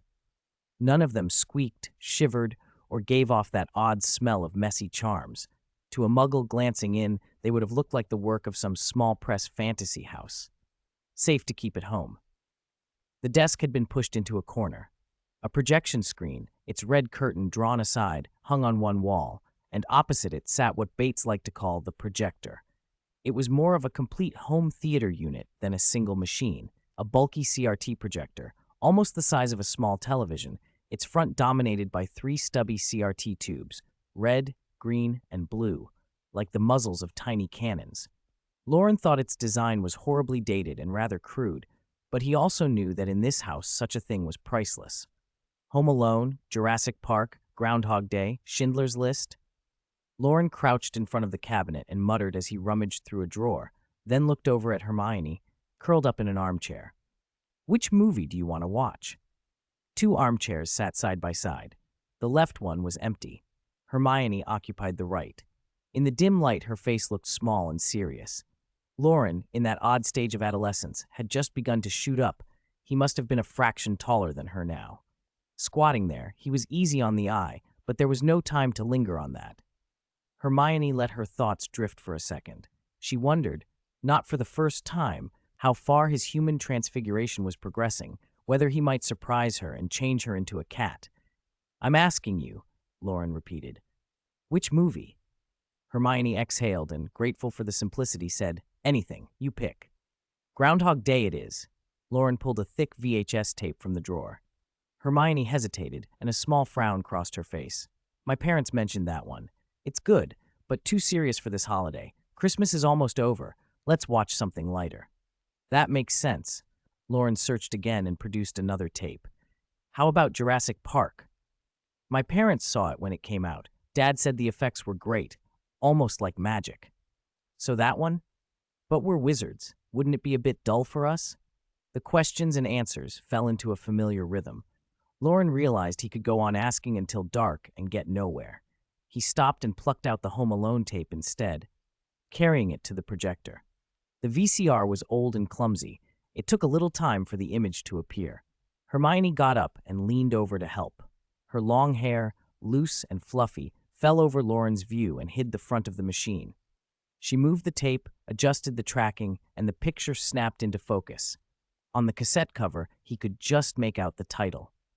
It looks like a Christmas movie. Is it too late? Maybe we should save this for next year, she said. Loren reached out and with a touch that was half teasing, pushed her hair aside. He looked at her steadily. Are you doing that on purpose? Doing what? Hermione blinked. Her palms tingled. If she hadn't been holding the cassette, she might well have reached up to touch his head.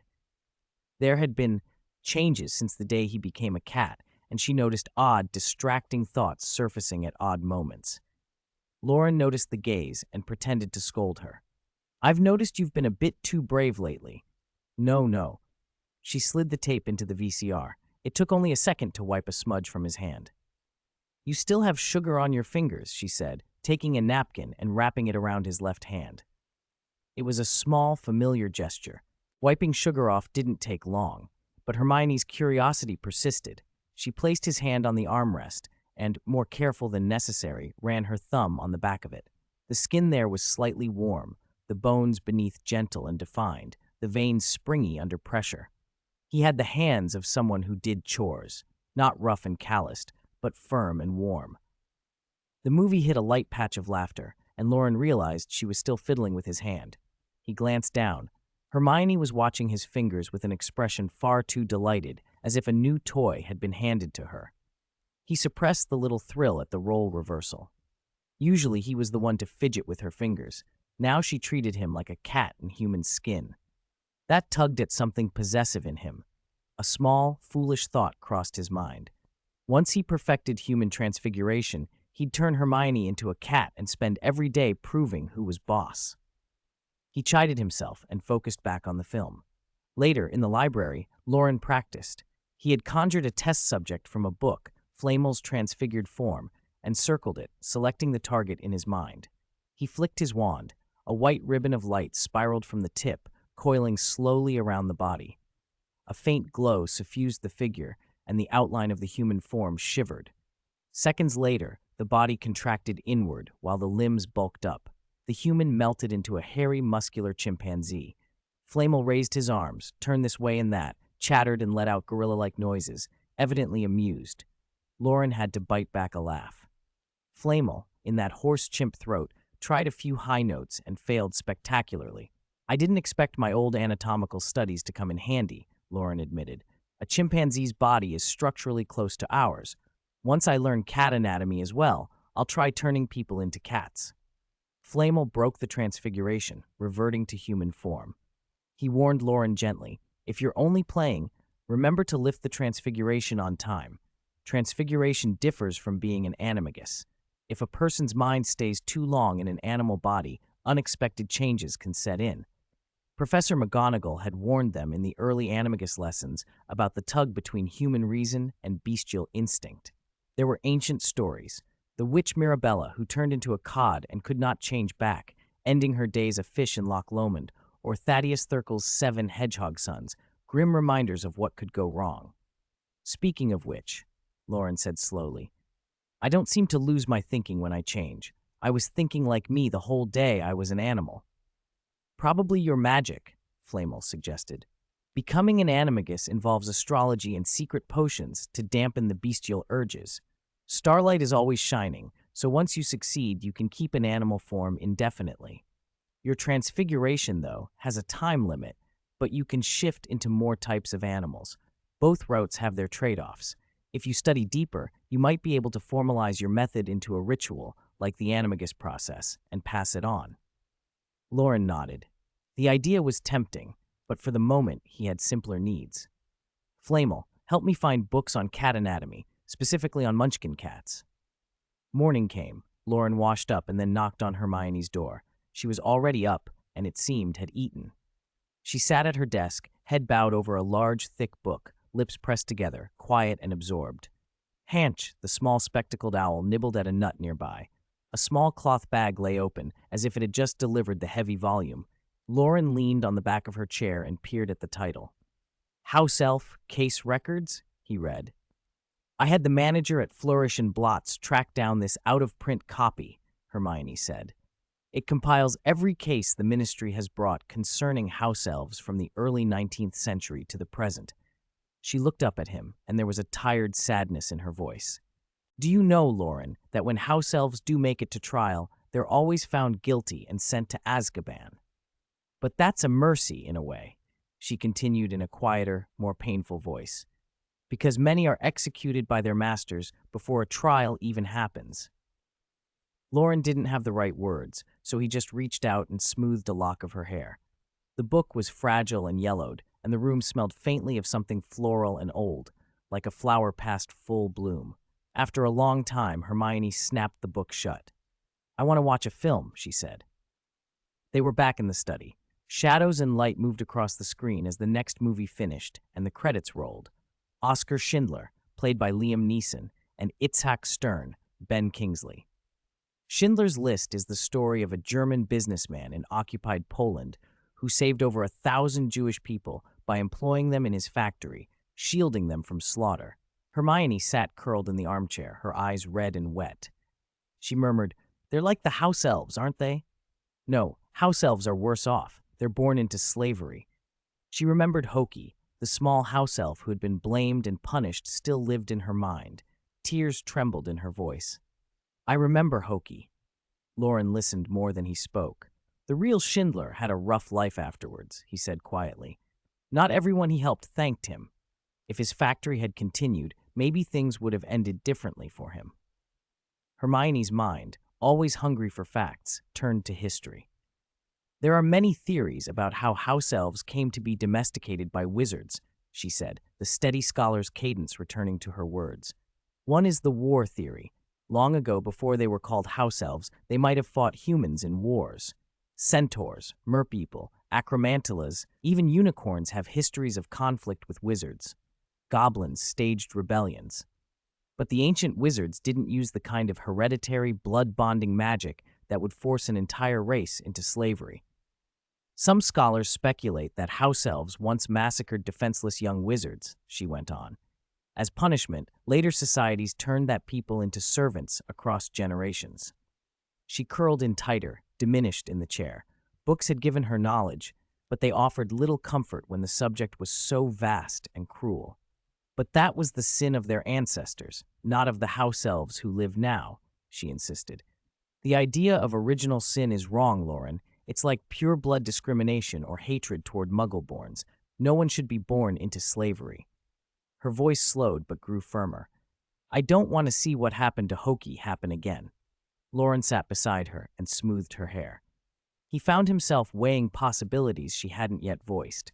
What if freeing them leads to worse things? He asked softly.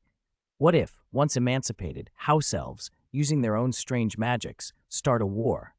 What if they attack vulnerable wizards and muggles and force a kind of slavery back upon humans? History had its cruel ironies. Who could have imagined a people that saw themselves as chosen turning to indiscriminate slaughter even in the 20th and 21st centuries? Loren thought of the way conflicts metamorphosed into tragedies. As Headmaster Dumbledore once said, he added, many people try to make the world better in their own way, and yet they sometimes drag it in a worse direction. 360. Another win-win. The movie ended. The projector painted mottled, circular splotches of light on the screen, blurred and indistinct. Hermione could vaguely remember Loren's words about racial conflict, about integration through education, but the ideas were as unclear as the picture on the screen. Still, some things had settled in her like stones. Quietly, she made up her mind. Like a lazy kitten, she felt the warmth of a hand resting on her head. She leaned forward, rubbed her forehead against Loren's stomach, wrapped her arms around his waist, and took a deep breath. The warmth of her breath passed through his clothes and warmed the soft flesh beneath. Loren, can you turn into a kitten to comfort me? Don't even think about it, he replied, flat. On the night of the first full moon in 1994, on a clearing at the edge of the Forbidden Forest, Remus Lupin, in his wolf form, pried the stopper off a crystal bottle with his sharp claws. He carefully raised the opening to his long snout, puckered his lips, and let a mandrake leaf and some saliva drop inside. Then, with delicate motions that belied his lupine body, he used a thumb claw and foreclaw to add some prepared hair, a teaspoon of dew, and a death's head hawkmoth pupa to the bottle, then sealed it tightly. Harry, Ron, and Professor McGonagall, who had been watching, all breathed a sigh of relief. Seeing a werewolf perform such fine work had been tense. Any slip, any crush of the crystal, could have been disastrous. "All right," McGonagall said. "Now go find a hidden place in the forest and hide the potion." Lupin gave a grin. Unlike the young wizards, he didn't have the luxury of trial and error. To ensure this worked, he'd been on a liquid diet most of the past month. Now that he was finally free of the mandrake leaf's restriction, no one was happier than him. He nodded, tensed his leg muscles, and bounded into the trees, vanishing between trunks and boulders. That looks so cool and so fast. If he transformed during a duel, spells wouldn't even catch him, Ron said, a little dazed. I kind of want to become a werewolf. Don't be ridiculous, Weasley, McGonagall snapped. Werewolves can only transform on the full moon, and when they do, they lose their minds and won't dodge spells. Oh, I know, Professor McGonagall, Ron said outwardly, but muttered under his breath. But there's wolfsbane potion, isn't there? Harry wisely kept his mouth shut. For a moment, he'd had the same thought.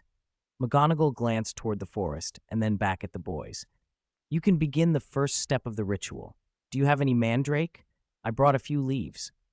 Yes, the boys answered eagerly. Loren and Hermione gave us some when they came back to school a few days ago. Harry and Ron each put a mandrake leaf into their mouths, ready to begin.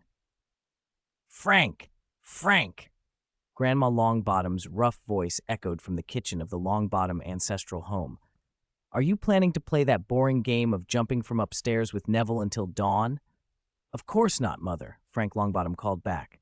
Bring the stew to the table. Neville looked up at his father with a satisfied smile. Frank was playing Gryffindor's traditional game with him, the one where players jump from the third floor and must cast a levitation charm in time to avoid breaking their legs. Frank said it had been popular back in his day when they could jump from the windows of Gryffindor Tower. Neville had never heard of it, probably because the tower windows had been made smaller by the time he arrived. Frank closed the attic window, winked at Neville, and lowered his voice. She always insists her food is different from what the house elves make, that it's full of love for the family. It's a terrible habit. If there's any difference, Algie said with a laugh, it's that the house elves' food is more delicious. Neville laughed. Fortunately, today's cooking had been done by Alice and Aunt Annie, with Augusta only helping out. The dinner was livelier than Christmas, since Frank had been on duty at the ministry on Christmas night. That's more like it, Uncle Algie said, face flushed from drink, slapping Frank's shoulder. Auror, always Auror. Locked up in the hospital for so long and still the same when he comes out. Didn't even come home for Christmas to be with his family. If it weren't for Neville and Alice, I'd give you a good beating. Frank bit back a smile, taking the blow. Neville watched with worry. Uncle Algie meant what he said when he was drunk. When Neville was very young, Algie had once pushed him off a pier to test his abilities. He'd almost drowned, and years later, Algie had thrown him off the attic too. Anything could happen when Algie drank. Don't worry about them, little Neville, Alice said, wiping some oil from Neville's chin and pinching his cheek. Eat more. You look so thin from being at school. Neville's face flushed. He was already a third year, but his mother still fussed over him like a child. Grandma Longbottom watched them with a beaming smile. This was the scene she had always wanted. She could die content. Next summer, there's the Quidditch World Cup, Algie said, pouring another glass and squeezing Frank's shoulder. Take Neville and have a good trip. Your families never traveled together. Frank grimaced. Next summer, I'll need to arrange ministry duties for the World Cup. I can apply. Ouch, ouch. Forget your damn work, Algie said, pressing harder. Take Neville and Alice and have a good time, understand? Understood, understood, Frank agreed hastily, seizing the chance to free his shoulder. And there's also the International Confederation of Wizards before the World Cup. Alice and I could go to the States first to track down Bellatrix. You bastard, Algie barked, lunging. Grandma Longbottom, who had been silent until then, suddenly spoke. Let them go. The cheerful clatter around the table froze. All eyes turned to her. The dignity of the Longbottom family must not be violated, she continued, her gaze sweeping the room. Last time she relied on numbers and a sneak attack. That madwoman dared to persecute Frank and Alice. She must pay the price. Even Algie, drunk and blustering, did not meet her eyes. Have I made myself clear? Yes, Frank and Alice answered in unison. The candlelight on the table flickered against clean ceramic plates and shining silverware. Neville looked straight ahead, flame-bright resolve in his young eyes. Hermione opened her window and let the pale, silvery moonlight pour in. January air still had a bite to it. A stream of chill made her pull her collar up. She held the dark green mandrake leaf in her palm, watching a faint shimmer of light run along it. Tonight she would start, hold the leaf, then bury the secret potion at school next month, just before spring rains came. Her lips parted as she put the cold leaf in her mouth. It made her shiver. Wings beat softly, and 2 owls landed on the sill. Hanch, a little spectacled owl, and a pure white snowy owl. At first, Hermione thought it was Hedwig, but this owl's feathers were too immaculate, and, most telling, it had heterochromia, one deep black eye and one clear blue. Hermione glanced at Hanch and smiled to herself. She approached the 2 birds with her hands extended. A wing flicked and lightly slapped her palm. Hey, what was that? She complained. I wasn't going to eat you. The white owl cocked its head. Loren flapped in and alighted on Hermione's bedspread, transforming from bird to boy as he landed. He sat cross-legged, smiling. Hermione's smile faltered, disappointment washing over her. So you've already perfected your transfiguration? He said. Not willing to give up, she closed the distance, grabbed his collar, and demanded, Transform now! Loren lowered his eyes, amusement dancing there. Transform into what? An owl. No, a kitten. Are you sure? He asked, raising a brow as if plotting some small mischief. She nodded without hesitation. He drew his wand and brought the tip closer to her forehead. Wait, she began, but it was too late. A strange magical hum crept from the wand tip and spread across her skin. A transparent film wrapped around her, shifting and reshaping. With a quiet pop, the film burst, and where Hermione had been, a small munchkin cat landed on Loren's lap. The cat had an almost triangular face, huge eyes, a tiny nose, dense soft fur, and a thick tail. Its coat was mostly white with brown patches on head and ears. Loren rubbed the fluffy creature's head. Oh dear, the color stayed the same. My transfiguration must not be perfect. He scratched the kitten's chin. Still, you look pretty good. Kitten Hermione blinked, dazed. It took her a moment to realize her new shape. She had known. She should have known better. But her impulsiveness had won out. Loren looked as if tempted to bury his nose in her belly, but refrained, and instead began to pet the kitten with practiced ease. He worked through a methodical routine, thumbs circling above the head while fingers scratched gently, palms pushing diagonally along the sides of the body from neck to rump, then rhythmic pats along the back. The motions sent a pleasant, buzzing numbness through her scalp and along her spine. At one point, his hand pushed against a sensitive spot.